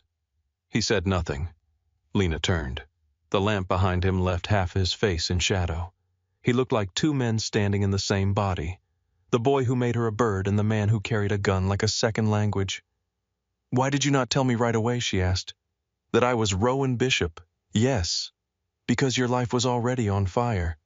And your name was Gasoline." A faint smile touched his mouth, then vanished. "Yes." She looked down at her hands. "I slapped you." "You did. I am not sorry. I did not expect you to be." That almost made her smile. Almost. Then the weight returned. "My mother was alone with this for 20 years, Lena said. She had proof that could destroy the man who controlled your life, and she kept it in boxes and hiding places because she thought silence would keep me safe." Rowan stepped closer. "Cyrus made sure she believed that. She still chose silence. She chose you." Lena looked up. The words hit a place she had been trying not to touch since the tape played. She pressed her fingers against her eyes, but tears slipped through anyway. "I was so angry at her," she whispered. After she died, I kept finding locked drawers and cash in strange places and notes that made no sense. I thought she did not trust me. I thought she saw me as a child. She saw the men behind the door. Lena lowered her hands. And now I see them too. Rowan looked at her for a long moment. I am sorry. She gave a small, tired shake of her head. You say that like one apology can reach all the way back. It cannot. No, she said. It cannot. But she did not move away when he came closer. The city hummed beneath them. Music rose from the club below, muted through the floorboards. A saxophone, slow and aching. It sounded like someone trying to remember a prayer. Rowan lifted one hand and touched a strand of wet hair near her cheek. He did not tuck it back. He only held it for the second, as if asking permission from something older than both of them. Lena looked at him. You scare me, she said. I know, not because of the gun. His eyes stayed steady. Then why? Because I remember you. That hurt him. She saw it. The boy under the magnolia tree, she continued. The one who carved ugly birds and acted like kindness was a dare. He is still in there. And that makes everything worse because now I know what they took from you. Rowan's voice dropped. Do not make me better than I am. I am not. She stepped closer. I am saying you were not born this way. For a moment he looked away toward the wet window and the city he ruled from behind closed doors. Cyrus would say birth does not matter. Only what survives. What do you say? His eyes came back to hers. I do not know yet. Lena touched his chest again, just as she had earlier. This time he covered her hand with his. The kiss did not begin gently. It began like two people reaching for the only warm thing in a burning room. Rowan held himself back at first, every muscle controlled, every breath measured. Lena felt it and hated it. She did not want to be handled like glass. Her life had shattered already. She wanted truth, heat, something real enough to stand beside the fear. She gripped his shirt and pulled him closer. That broke whatever careful line he had drawn. His hand slid to the back of her neck. Her fingers pressed against his jaw. The rain, the tape, the blood, the dead, all of it fell away for a few seconds beneath the sound of their breathing. Then Rowan stopped. He rested his forehead against hers. I cannot promise you clean hands, he said. I am not asking for clean. You should. I am asking for honest. His eyes closed for one breath. That is harder. I know. When he opened his eyes, something in him had shifted. Not healed, not safe, but awake. Morning came pale and heavy. Rowan went to the port with Ty before sunrise. He wore a dark suit and the old bishop face, smooth, cold, untouchable. Whatever had happened in the safe house stayed behind his eyes, not on his skin. Cyrus was waiting in Rowan's office with 2 glasses of bourbon, though the sun had barely risen. You look tired, Cyrus said. Rowan walked to his desk. You look comfortable. I have earned comfort. Have you? Cyrus smiled faintly. Careful. That sounds like an accusation. Rowan removed his cufflinks slowly and set them on the desk. Bellini's men did not hit Lena Harper's apartment. Cyrus lifted one brow. No, they were too disciplined. Bellini rents discipline when he can afford it. Rowan looked at him. And when he cannot, then men like us profit. The answer was perfect, polished, empty. Rowan poured himself no drink. Cyrus watched him. You are angry. I have reason. Then point it where it belongs. You always did like doing that for me. Cyrus's smile thinned. I raised you after your father was taken from us. I taught you how to survive. You taught me how to obey grief. A quiet stillness entered Cyrus's face. Grief kept you alive. No. Men kept me alive when it served them. There is a difference. For the first time, Cyrus looked truly at him, not as a boy, not as an heir, but as a man who might have found a locked room in an old house. Who have you been talking to? Cyrus asked. Rowan leaned both hands on the desk. Ghosts. Cyrus laughed softly, but his eyes did not move. New Orleans has plenty. This one wore a bishop ring. Cyrus did not blink. That was his mistake. A lesser man would have blinked. A guilty man would have bluffed too loudly. Cyrus did neither. His control was perfect, and in that perfection Rowan saw the outline of the lie. Cyrus set his glass down. You need sleep. I need a council meeting. What for, Bellini? The captains need to hear what he has done. Cyrus studied him for a long time. Where the Magnolia Sugar Refinery. Something like nostalgia passed across Cyrus's face. Your father loved that place. Yes, Rowan said, he did. Cyrus smiled again. Tonight, then. Tonight. When Cyrus left, Rowan stood alone beneath the portrait of Augustus Bishop. For years, that portrait had watched him become exactly what Cyrus needed him to be. Rowan looked up at his father's painted eyes. I heard you, he said quietly. Back at the safe house, Lena sat at the kitchen island, surrounded by copies of medical logs, bank records, and hospital inventory sheets. Evelyn had brought her coffee strong enough to count as medicine. You were a nurse, Evelyn asked. I am a nurse, Lena said without looking up. Evelyn smiled to herself. Good answer. Lena traced the numbers line by line. The pattern emerged slowly, like a bruise rising under skin. Supplies supposedly transferred from a clinic that no longer existed. Phantom signatures. Pharmacy overrides linked to Lena's badge on nights she was not scheduled. An old access code tied to a doctor who had died 6 years earlier. Cyrus had not just framed her, he had built a cage out of paperwork. When Rowan returned, Lena had 3 pages lined up. Here, she said. He leaned over the counter beside her. Their shoulders touched. Neither moved away.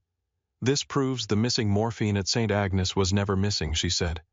It was logged through fake transfers before my badge was ever used. Someone planted the loss, then planted me in the middle of it. Cyrus. Someone with access to old Bayou St. Michael records and enough money to buy hospital system passwords. Rowan's voice went cold. Cyrus. She looked up. I want this in the room tonight. No. Her eyes hardened. We already had this conversation. You are not coming to the refinery. Yes, I am. Lena. She stood. My mother's voice is on that tape. My name is in those fake files. My career was destroyed to keep your family's secrets buried. Do not make me stand outside the door while men decide what my pain is worth. Rowan's jaw flexed. It is not about worth, it is about risk. I know risk. Risk came through my apartment door last night. If Cyrus sees you as the reason I turned against him, he will not stop until you are dead. He already decided that. The room went quiet. Lena stepped closer. I am not your witness. I am not your weakness. I am part of this. Rowan stared at her, and something in his face gave way. You stay behind me. No. His brows drew together. No, beside you. He looked like he wanted to argue. Then he remembered the girl under the magnolia tree. Beside me, he said. That afternoon the safe house became a war room. Ty placed men at the refinery exits. Evelyn duplicated files and sent them to 3 attorneys, 2 reporters, and 1 retired federal judge who owed her a favor. Rowan called the council captains one by one, his voice steady, giving them just enough truth to make them curious, and just enough anger to make them come armed. Lena changed into black jeans boots and a dark coat Rowan had brought from somewhere. It fit well enough to make her wonder who had chosen it. She found him on the rooftop just before dusk. New Orleans stretched beneath them in damp gold. Church spires, balconies, old roofs, the river moving like a dark muscle through the city. Rowan stood near the ledge with the wooden bird in his hand. Ty had recovered it from the alley, scratched but whole. Lena walked up beside him. You fixed the wing. Not well. You were never the artist. He looked at her, and for a second the city did not matter. She took the bird from his palm. I kept this because I wanted proof someone had once promised to come back. I came back too late. Maybe. The honesty sat between them without cruelty. But you came back, she said. Below, a siren passed and faded. Rowan looked out over the rooftops. When this is over, you should go somewhere far from me. Lena shook her head. Do not start making noble decisions for me. It does not suit you. I am not noble. Good. Then do not pretend. He laughed softly, almost surprised by the sound. Lena held the bird between them. I am not saving you, Rowan, I know, and I am not asking you to become harmless. His eyes moved to hers. What are you asking? That when the moment comes, you know whether you are choosing because you want to or because Cyrus taught you to. Rowan did not answer. He did not have to. Footsteps sounded from the stairwell behind them. Both turned. Cyrus Vale stepped onto the rooftop with 2 men behind him. He wore a gray overcoat and a pleasant expression as if he had arrived for dinner. Beautiful view, Cyrus said. Your father used to come up here when he wanted to feel above the city. Rowan moved slightly in front of Lena. Cyrus noticed. His smile deepened. There she is. Lena's fingers tightened around the wooden bird. Cyrus looked at her with polite interest. You look like your mother. Lena's blood went cold. Rowan's voice cut across the roof. You should not be here. Cyrus looked wounded. My godson keeps secrets from me. I worry. You had men follow her. I have men follow everyone. You broke into her apartment. Cyrus sighed. Careful, Rowan. Accusations need shape. Lena stepped out from behind Rowan before he could stop her. My mother recorded you. For the first time, Cyrus's attention fully settled on her. His face remained calm, but his eyes sharpened. May always did overestimate the mercy of memory. Rowan went still. That was almost enough. Cyrus knew it too. He smiled sadly. There are things children should not inherit. Lena lifted the wooden bird. And yet you built your whole life on what he inherited. Cyrus's expression changed, only for a second, but Rowan saw it. Cyrus turned to him. You think she brought you truth? She brought you infection. Rowan's hand moved toward his gun. Cyrus's men did the same. The rooftop froze. From the stairwell below, Ty's voice called out. Boss Cyrus did not look away from Rowan. Tonight then, he said softly, the refinery. Rowan's voice was ice. You want an audience? No, Cyrus said. I want my son back. Lena felt Rowan flinch without moving. Cyrus smiled satisfied. Then he turned and walked back down the stairs, his men following. By the time Ty reached the rooftop, Cyrus was gone. Rowan stood very still. Lena touched his arm. He is rattled. No, Rowan said. He looked at the stairwell. He is hunting. The safe house shifted into motion. Men checked weapons, phones rang, doors locked. Evidence cases were sealed. Rowan gave orders with brutal calm, but Lena noticed the way he kept looking at the exits. Not for himself. For her. An hour before they were supposed to leave, Evelyn called Rowan into the back room to verify the final evidence transfer. Ty went downstairs to check the cars. Lena remained in the main room gathering her mother's copied notes into a folder. The door opened. She looked up expecting Rowan. Cyrus entered alone. For one stunned second, Lena could not move. He closed the door behind him with care. There are advantages, he said, to being trusted by men who guard doors. Lena backed toward the table. Cyrus looked around the room amused. All this trouble from one nurse who could not let the dead stay dead. My mother was not trouble. No, Cyrus said. She was frightened. Frightened people are usually manageable. Lena reached slowly for the phone on the table. Cyrus drew a small pistol and placed it on his palm, not aiming yet. Do not insult us both. She stopped. His eyes moved to the folder. You have her stubbornness, and you have nothing that belongs to you. That made him smile. You think Rowan belongs to himself now because you kissed the grief out of him? Lena said nothing. Cyrus stepped closer. Love is not salvation, Miss Harper. Love is leverage. Augustus loved his son, so he became weak. May loved you, so she stayed silent. Rowan is beginning to love you, so he will walk exactly where I tell him. Lena's stomach turned. You are afraid of him. Cyrus's smile faded. I made him. No, Lena said. You wounded him and called it raising. For a moment, Cyrus looked old. Then his face hardened. He grabbed her arm. Lena fought. She drove her knee toward him, knocked the folder across the floor, reached for the lamp. Cyrus struck her across the mouth with the back of his hand, not wild, not angry, just efficient. Pain burst white across her vision. She stumbled. He caught her before she fell. Your mother was wiser, he whispered. She knew when fear was useful. Lena tasted blood. My mother was braver than you will ever be. Cyrus pressed the gun against her side. Then let us see what her daughter inspires. When Rowan came back into the room, the first thing he saw was the folder scattered across the floor. The second was the wooden bird on the table, broken in half. For a moment, the safe house was silent enough for him to hear his own blood. Ty rushed in behind him. Boss. Rowan picked up the broken bird. His phone rang. Unknown number. He answered. Cyrus's voice was warm as candlelight. Come to the refinery, son. Bring the truth if you think it still matters. Rowan closed his fist around the broken wood until the sharp edge cut his palm.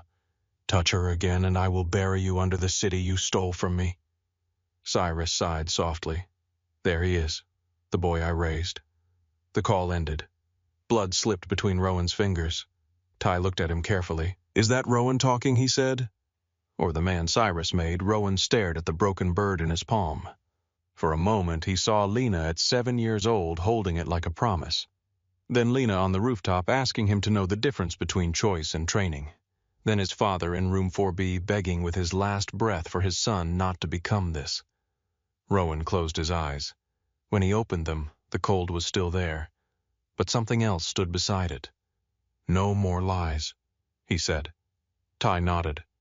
Rowan walked toward the door with his bleeding hand around the broken bird, and the whole city seemed to hold its breath as the Bishop name went back into the rain. The rain had turned hard by the time Rowan reached the street. It came down in silver sheets over New Orleans, washing the sidewalks, blurring the lamps, turning every window into a trembling mirror. The city looked as if it were trying to cleanse itself and failing. Music still drifted from somewhere nearby, low brass beneath thunder, a stubborn little heartbeat refusing to die. Rowan walked through it without feeling the cold. Blood from his palm mixed with rainwater and ran down his fingers.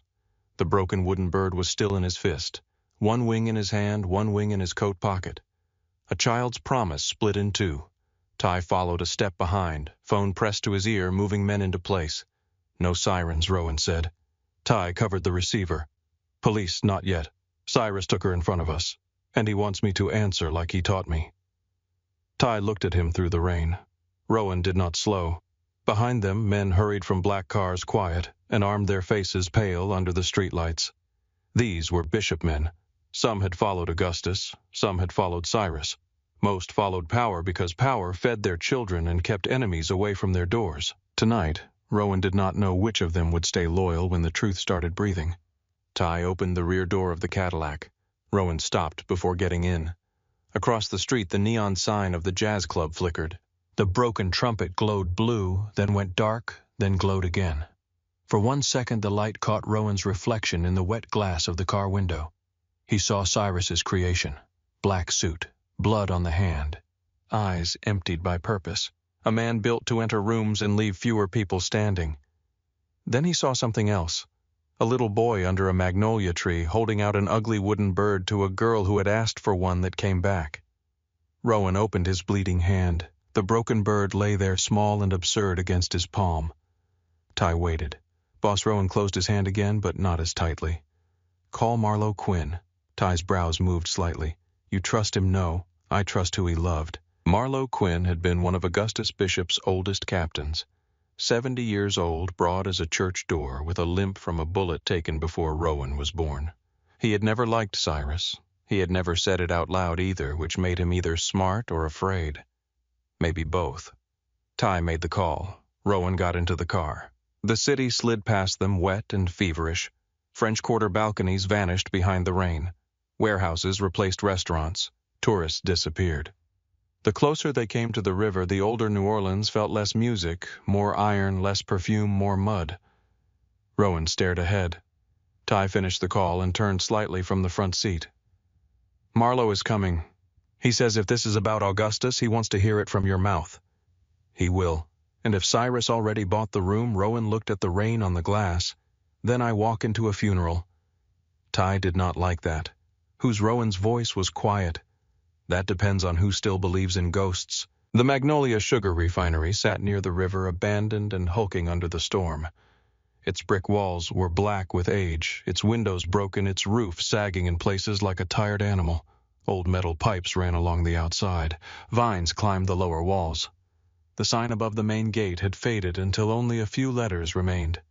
Magnolia Sugar. Sweetness had once been made there. Men had sweated there. Ships had been loaded there. Deals had been struck in the back offices, first with sugar money, then smuggling money, then blood money wearing a clean suit. Rowan stepped from the car. The Mississippi rolled beyond the refinery, dark and swollen, carrying rain secrets and whatever the city no longer wanted to name. Ty's men moved into the shadows. Rowan looked at him. "No one fires unless I say." Ty's face tightened. "If they shoot at you, then keep her alive." Ty understood the order beneath the order. He did not agree with it. He nodded anyway. Rowan walked toward the refinery entrance alone. Inside, the air smelled of rust river water and old sugar rotted into the walls. Rain fell through holes in the roof, dripping onto concrete floors and broken machinery, Hanging chains swayed in the wind. Somewhere deep in the building, metal knocked against metal with a hollow, patient sound. Lights had been set up in the main processing hall. Not bright. Not enough to make the place safe. Just enough to turn every face into shadow and bone. The Bishop Council stood in a wide half-circle beneath the rusted beams. Marlowe Quinn was there, leaning on his cane, eyes hard beneath white brows. Beside him stood captains Rowan had known all his life. Victor Sloan, who ran the trucking routes, Eli Mercer, who controlled half the warehouses, Thomas Reed, who smiled too easily, men who had drunk at Augustus's table, men who had bowed their heads at his funeral, men who had watched Rowan grow from a grieving boy into a weapon and never once asked who was holding the handle. At the center of the room stood Cyrus Vale. He wore the same gray overcoat from the rooftop, dry now, perfect now, as if even weather respected his timing. Lena stood beside him with her wrists tied in front of her. There was blood at the corner of her mouth. Rowan saw it, and the room narrowed. Cyrus noticed. Of course he did. He smiled. There you are. Rowan's voice did not rise. Let her go. In a moment. Now. Cyrus looked around the council. You hear that? No greeting, no respect, no gratitude for the man who pulled him from ashes and raised him when the world wanted him dead. Lena lifted her chin. Her eyes found Rowan's. She was afraid.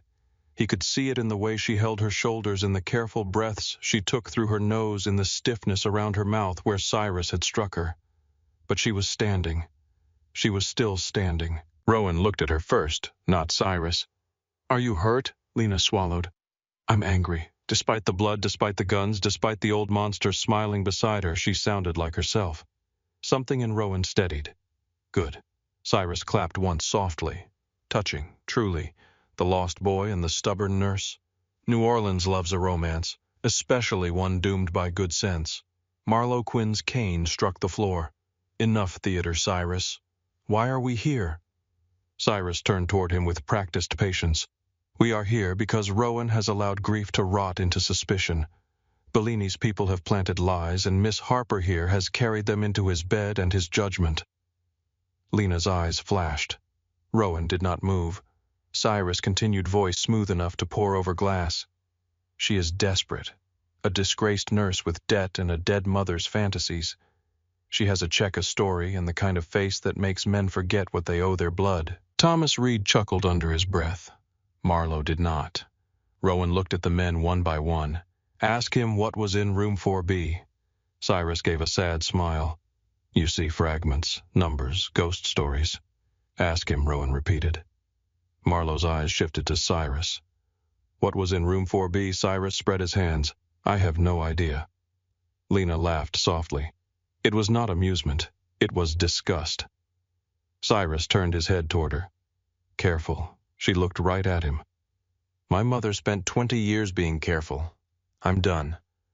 A murmur moved through the room. Cyrus's jaw tightened, almost invisible. Rowan reached into his coat and took out a small remote. He pressed it. May Harper's voice rose from speakers hidden in the upper beams. Static first, then terror. If anyone hears this, my name is May Harper. I was a private nurse at Bayou St. Michael Clinic. The refinery changed. Men who had faced guns without blinking shifted their feet at the sound of a dead woman speaking from above them. Rowan watched Cyrus. That was where the truth lived. Not in the tape, not in the papers, in the tiny failure of Cyrus's face as May's voice filled the room. They brought him in after midnight.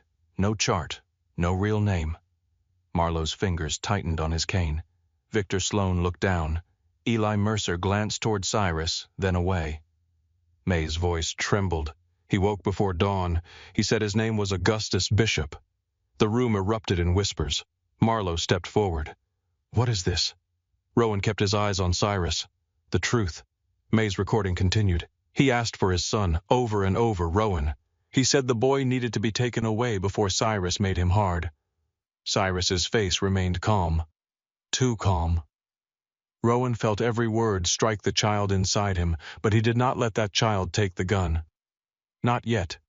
He said the bombing was not Bellini. He said it came from inside his own house. Victor Sloan crossed himself. Thomas Reed stopped smiling. May's voice dropped lower. Cyrus Vale came into room 4B. Augustus said, "Do not make my boy into this." Cyrus said, "Your boy is all that will be left of you." Then I heard the shot. The tape stopped. Rain filled the silence. No one moved. Cyrus slowly turned toward Rowan. His eyes were not warm now. "You brought a dead nurse's fear into a council room." Rowan pressed the remote again. On the cracked wall behind Cyrus, a projector flickered to life. Evelyn's documents appeared huge against the peeling brick. The forged check, the shell company, Pelican Crescent Holdings, bank approvals, Bayou St. Michael medical logs, security records placing Cyrus inside the clinic the night Augustus died, hospital pharmacy files tying Lena's false accusation to old clinic records. Evelyn's voice played next, recorded and clean. "The signature on the check made payable to May Harper is a skilled forgery. The money source is real. It originated from a company controlled by Cyrus Vale. The hospital theft attributed to Lena Harper was constructed using fraudulent transfers from dormant Bayou St. Michael inventory files." Marlowe looked at Cyrus. His voice was lower now. Augustus was alive. Cyrus did not answer. Marlowe struck his cane against the concrete. Augustus was alive. Cyrus sighed. A long, weary sound. Not regret. Annoyance. "Yes," he said. The room seemed to tilt. Lena closed her eyes for half a second. Rowan did not. Cyrus looked around the council with a faint expression of pity. "You all look wounded. It is embarrassing." Marlowe's face darkened. "You killed him. I finished what weakness began." Rowan stepped closer. "Say it clean." Cyrus looked at him. "Your father survived the bombing." Another step, and I went to him. Another. And Cyrus's nostrils flared. "And I killed him." The confession settled over the room like ash. Guns shifted. Men breathed harder. Rain fell through the roof in silver lines. Rowan's hand moved toward his weapon, then stopped. Cyrus saw it and smiled. "There, that is the part of you that knows the world." Rowan looked at Lena. She was watching him, not pleading, not commanding, just present. Blood on her mouth, fear in her eyes, strength in her spine. Cyrus followed his gaze. "You think she changes what you are? She reminds me what I was before you." Cyrus laughed sharp and cold. "You were a frightened child with a scar and no mother. I made you feared. You made me useful. I made you alive." "No," Rowan said. "You made sure the boy my father loved had nowhere to go but you." For the first time, Cyrus's control cracked wide enough for everyone to see the anger beneath it. "Your father wanted out," Cyrus said. "Do you understand that out? He wanted to dress murder in legal contracts and call it peace. He wanted lawyers where captains stood. He wanted to sell the routes clean, the book, shake hands with bankers, smile at charity dinners, and pretend men did not die building his kingdom. He wanted me free of it. He wanted you soft. He wanted me human." Cyrus stepped toward him. "Human men get buried by harder ones." Lena spoke then. "No, human men get mourned. Men like you only get feared until somebody turns off the light." Cyrus turned and struck her. Rowan moved. So did Cyrus's men. The hall exploded. Gunfire cracked against brick and steel. Ty's men fired from the upper walkways. Cyrus's loyal soldiers answered from behind broken machinery. The council scattered, some dropping low, some drawing weapons, some choosing sides in the time it took a bullet to cross the room. Rowan reached Lena through the chaos. A shot struck the pillar beside him, spraying concrete into his cheek. He cut the rope from her wrists with a knife pulled from his sleeve. "You all right? Stop asking me that and move." He almost smiled. Then she grabbed the dropped folder from the floor, clutching the evidence to her chest as if paper could bleed. Ty appeared through the smoke, firing twice toward the loading bay. "Exit on the east side is blocked," Marlowe Rowan asked. "Alive. Angry. Good." Another bullet screamed overhead. Rowan pulled Lena behind an old iron press. She crouched beside him, breathing hard, eyes bright with fear but focused. Cyrus moved through the far side of the hall, not running. Men shielded him as he retreated toward the river passage, the old route once used to move goods unseen from refinery to dock. Rowan saw him. Cyrus looked back. For 1 second, through smoke and rain and gunfire, they were the only two people in the room. Then Cyrus disappeared into the passage. Rowan rose. Lena grabbed his arm. "Rowan, I have to end this." "Then end it as you, not as him." A bullet hit the press. Metal rang like a church bell. Rowan looked at her hand on his sleeve. Then he placed the broken wooden bird into her palm. "Hold this." Her fingers closed over it. Come back for it. He held her gaze. I am trying. Then he went after Cyrus. The river passage was narrow and damp, lined with old brick and rusted pipes. Rowan moved through it with his gun raised, the sound of the fight fading behind him. Water dripped from the ceiling. His shoes splashed through shallow puddles. Each step pulled another memory from the dark. Cyrus placing a gun in his 12-year-old hand. Cyrus saying, grip it like truth. Cyrus standing beside him at his first burial. Cyrus saying, never look away from what keeps you safe. Cyrus at Augustus's funeral, one hand on Rowan's shoulder. Do not cry. Tears teach enemies where to cut. Rowan reached a metal door hanging open at the end of the passage. Beyond it, rain. He stepped onto an exterior platform above the river. The Mississippi roared below, swollen and black. Wind tore at his coat. Lights from distant ships trembled on the water. Cyrus stood near the railing, one hand pressed against his side where blood darkened his shirt. His gun was still in his other hand, but it hung low. He looked almost peaceful. I wondered if she had softened you too much to follow. Rowan aimed at him. Put it down. Cyrus smiled. Listen to yourself. You sound like a policeman. Put it down. Cyrus lifted his gun and tossed it aside. It skidded across the wet metal platform and disappeared into the rain shadow. There, he said. Now it is only us. Rowan kept his weapon raised. It was always only us to you. No, Cyrus said. At first it was your father. His voice changed, not gentle but older. Augustus and I built this from nothing. He had charm. I had patience. He had the name. I had the stomach. Men followed him because he made them feel part of something grand. They followed me because I knew where the bodies were. He trusted you. He needed me. He loved you like a brother. Cyrus's mouth twisted. Love, again.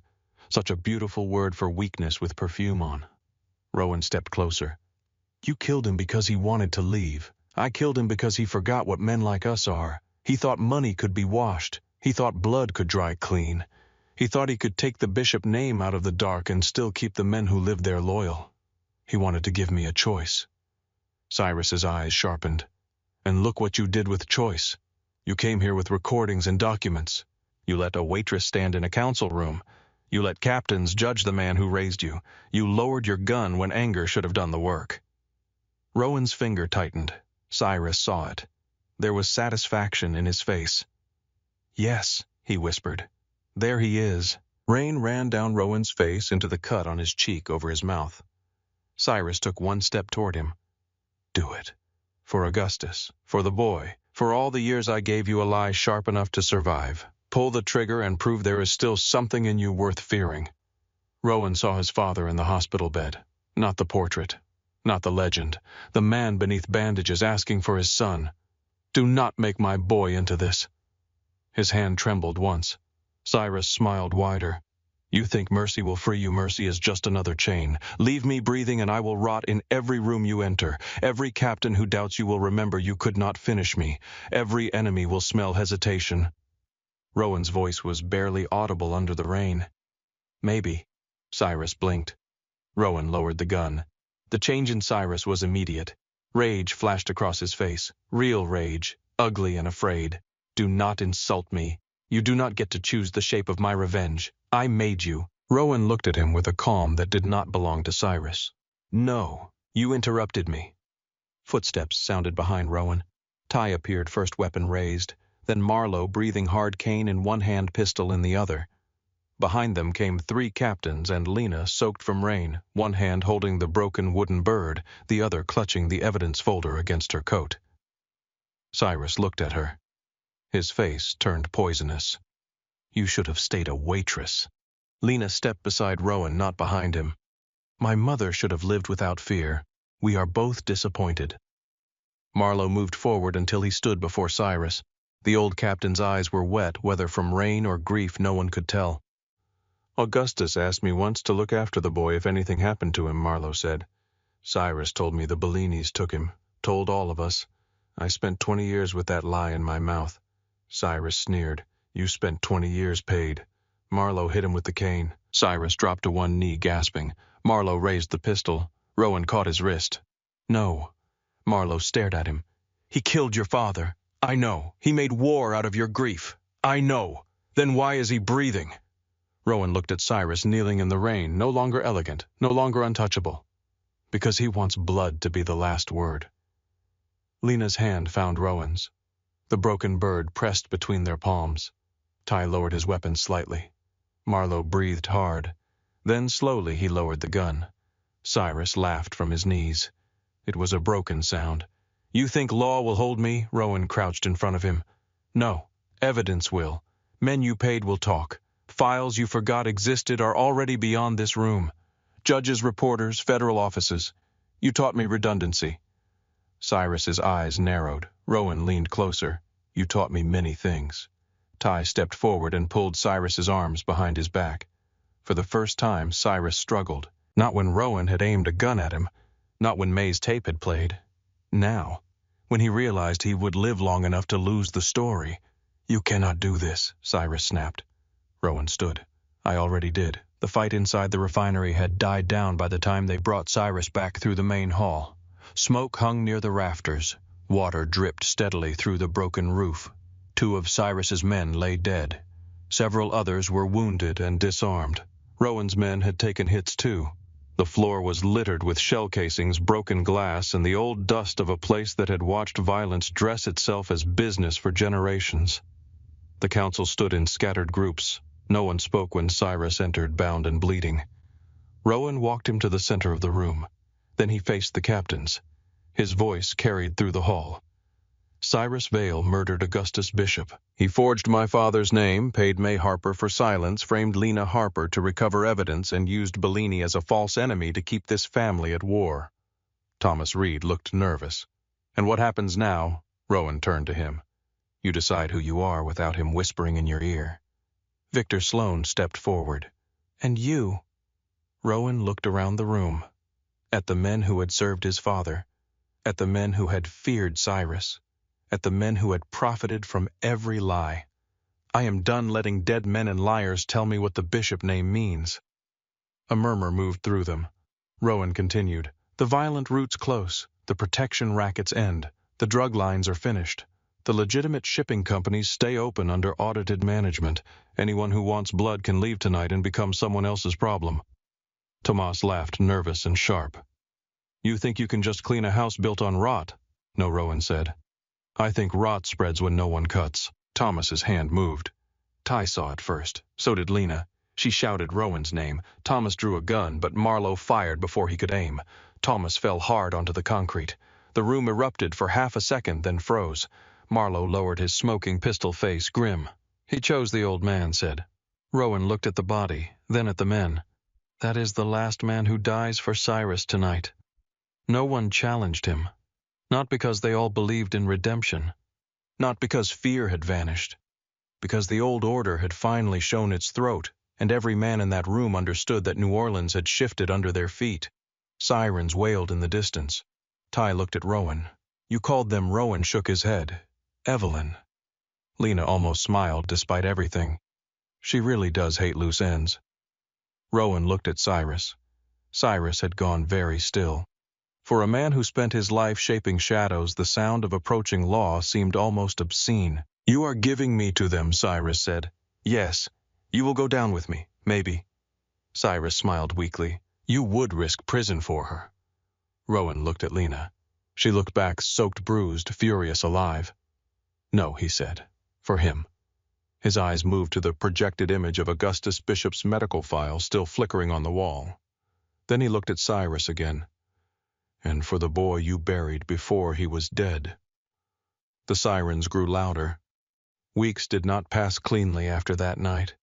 They broke apart in hard pieces.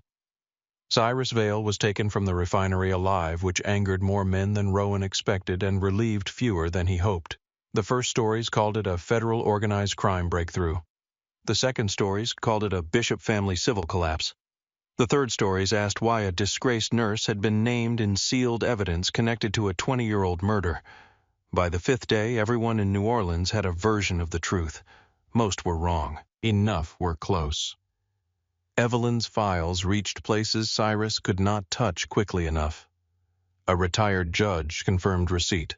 A federal prosecutor opened old cases under new names. Reporters began linking Pelican Crescent Holdings to clinic payments, forged transfers, and false hospital records. Men who had once eaten at Cyrus's table began remembering things with remarkable clarity when offered protection. Nico Bellini vanished from the city before anyone could ask him too many questions. His people scattered. Some said he ran to Houston. Others said Miami. Rowan did not care as long as he stayed gone.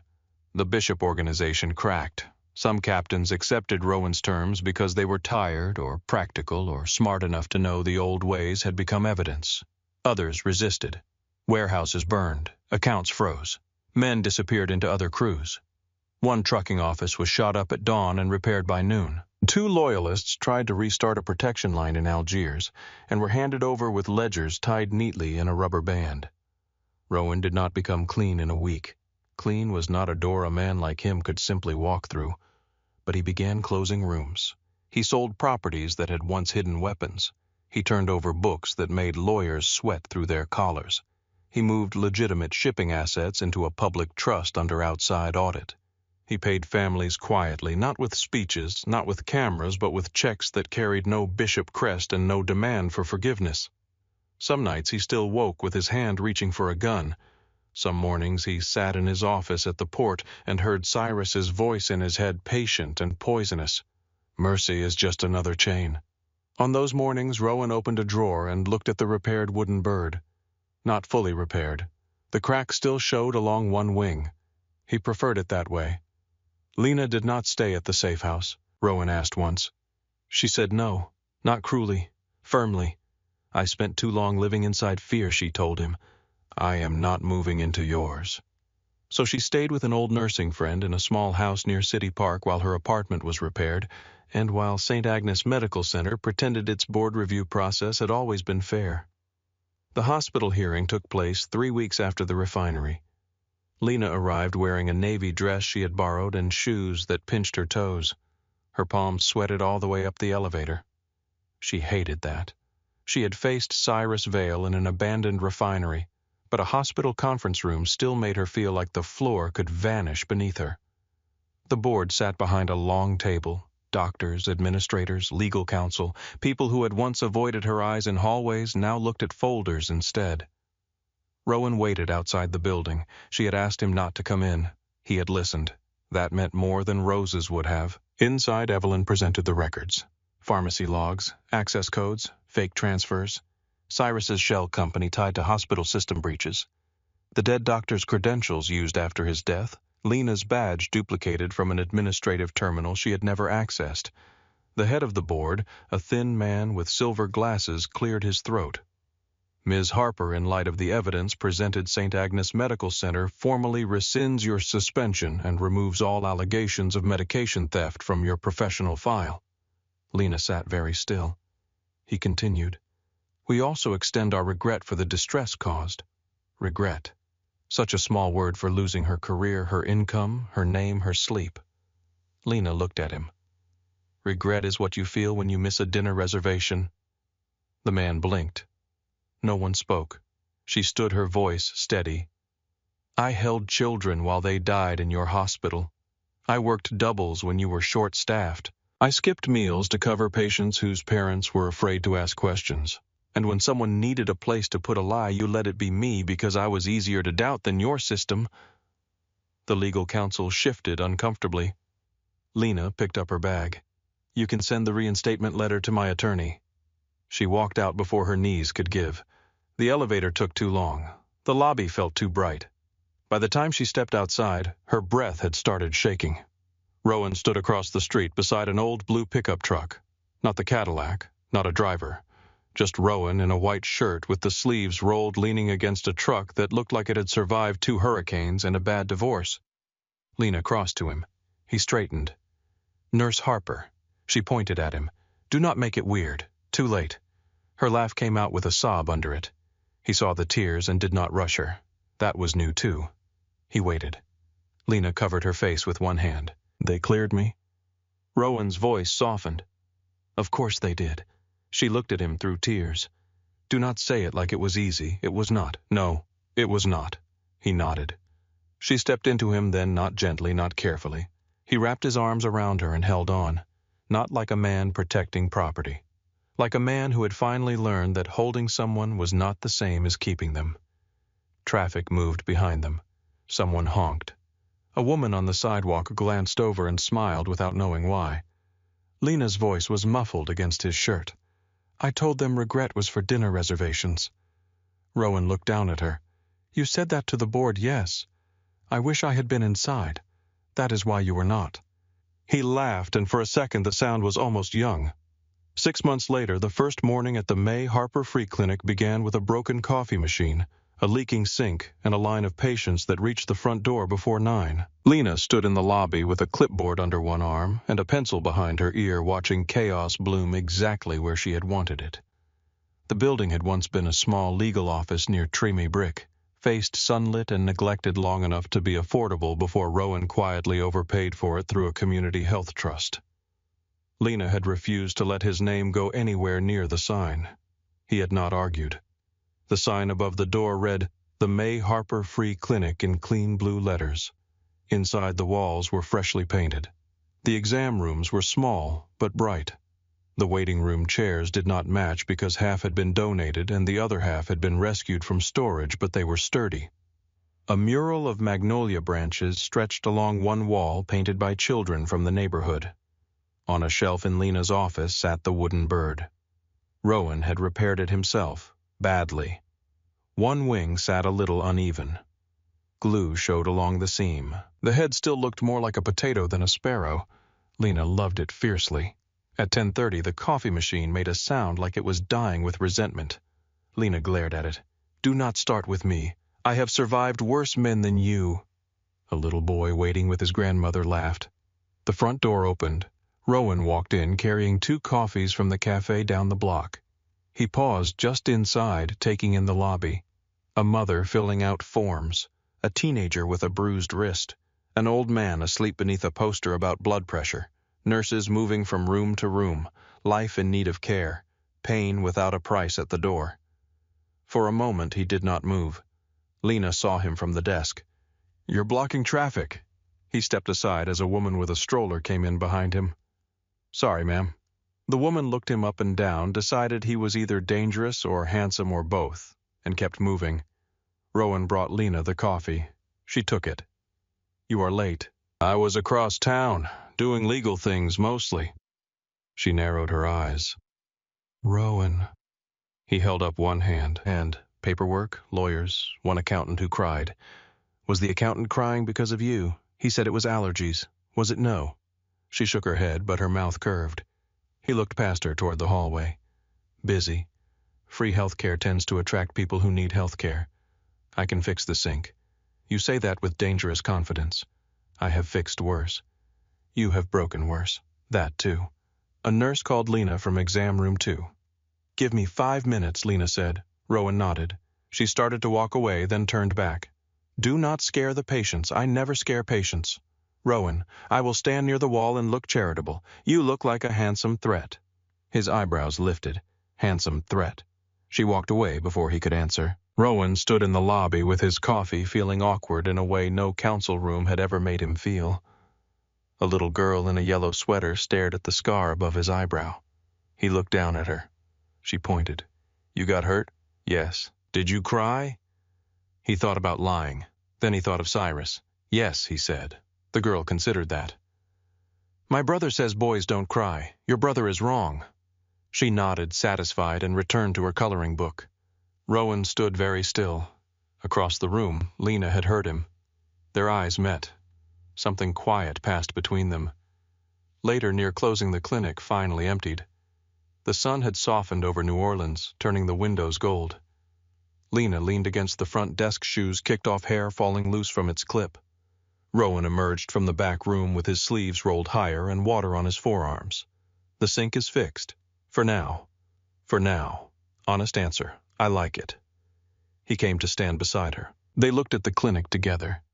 The day had left marks, a stack of forms, a forgotten toy car beneath a chair, coffee rings on the desk, a smear of paint where someone had brushed against the mural before it dried. It was not perfect. It was alive. Lena's voice softened. My mother would have liked this. Yes, Rowan said. She would have. She would have been suspicious of you. She was smart. Lena smiled faintly. She would have made you eat. I would not have argued. That is a lie, yes. She laughed, then grew quiet. After a moment she said, I still think about him. Rowan did not ask who. Cyrus had been sentenced the week before to await trial without bail. His lawyers were still fighting. His remaining friends were still hiding. His voice still lived in corners of Rowan's mind on bad nights. So do I, Rowan said. Do you miss him? The question was careful. Rowan looked at the magnolia mural. I miss who I thought he was. Lena nodded. That counts. It feels foolish. It feels human. He looked at her. She held his gaze. I am not saving you, she said. I know. And this clinic does not erase anything. I know that too. You are going to have to keep choosing differently. Not once. Not just when it is dramatic and raining every day, in boring rooms, with paperwork, with money, with men who still expect you to be what you were. Rowan looked around the clinic at the chairs, the exam rooms, the repaired sink, the wooden bird in her office visible through the open door. I know. Lena studied him for a long second. Good. He took something from his pocket, the other half of the bird's broken wing. He had kept it all this time sanded smooth, no longer sharp. Lena looked at it in his palm. I thought you fixed it. I did. Then what is that A reminder? She picked it up. Of what that some breaks leave pieces behind. Her face softened. Outside, thunder rumbled far away, not close enough to threaten, only close enough to be remembered. Lena placed the small piece in the drawer of the front desk. Then she took his hand. Come on, wear roof. The clinic roof was flat and warm from the day's heat. From there, New Orleans stretched around them in layered sound and light. Sirens in the distance, music from a passing car, someone laughing on the sidewalk below, the smell of rain waiting somewhere beyond the river. Lena stood near the edge, looking out. Rowan stood beside her, not in front, not behind, beside her. For a while, neither of them spoke. Then Lena said, When we were kids, I used to imagine leaving this city. Where would you go anywhere with clean walls and no one yelling? Did you find it? She shook her head. No. Turns out places do not stay clean just because you leave. Rowan looked at the skyline. I used to think owning the city meant it could not hurt me, and it just meant I knew every place it had. Lena leaned her shoulder against his arm. Below them, the clinic sign glowed blue as evening settled. Rowan took in the sight of it. May Harper's name over a door where frightened people could enter without paying in fear. A place built because a nurse had hidden truth in boxes and loved her daughter the only way she knew how. A place standing because Lena refused to stay silent. Because Augustus had asked for his son. Because the boy under the magnolia tree had not been fully erased. He reached into his coat and took out the repaired wooden bird from Lena's office shelf. She looked at him. You stole from my office, borrowed. We have discussed your relationship with stealing. I am improving slowly. He placed the bird on the ledge between them. Rain clouds gathered beyond the river, but above the city the last light held. Lena touched the uneven wing. You still made it ugly. It has character. It has trauma. So do we. She laughed softly, then took his hand again. For the first time in a long time, Rowan did not look at the exits. He looked at the woman beside him. The city below was still dangerous. The past was still buried in places they had not found. Men would still lie. Blood would still remember. Nothing about life had become simple because Cyrus Vale was in chains and a clinic had opened its doors. But the bird had come back. Not whole, not untouched. Back. Lena rested her head against Rowan's shoulder. He stood with her as the first drops of rain began to fall over New Orleans, soft this time, almost kind. And when the clinic lights came on below them, Rowan Bishop did not feel like a man walking out of blood all at once. He felt like a man taking one step, then another, and this time no one else was choosing the road.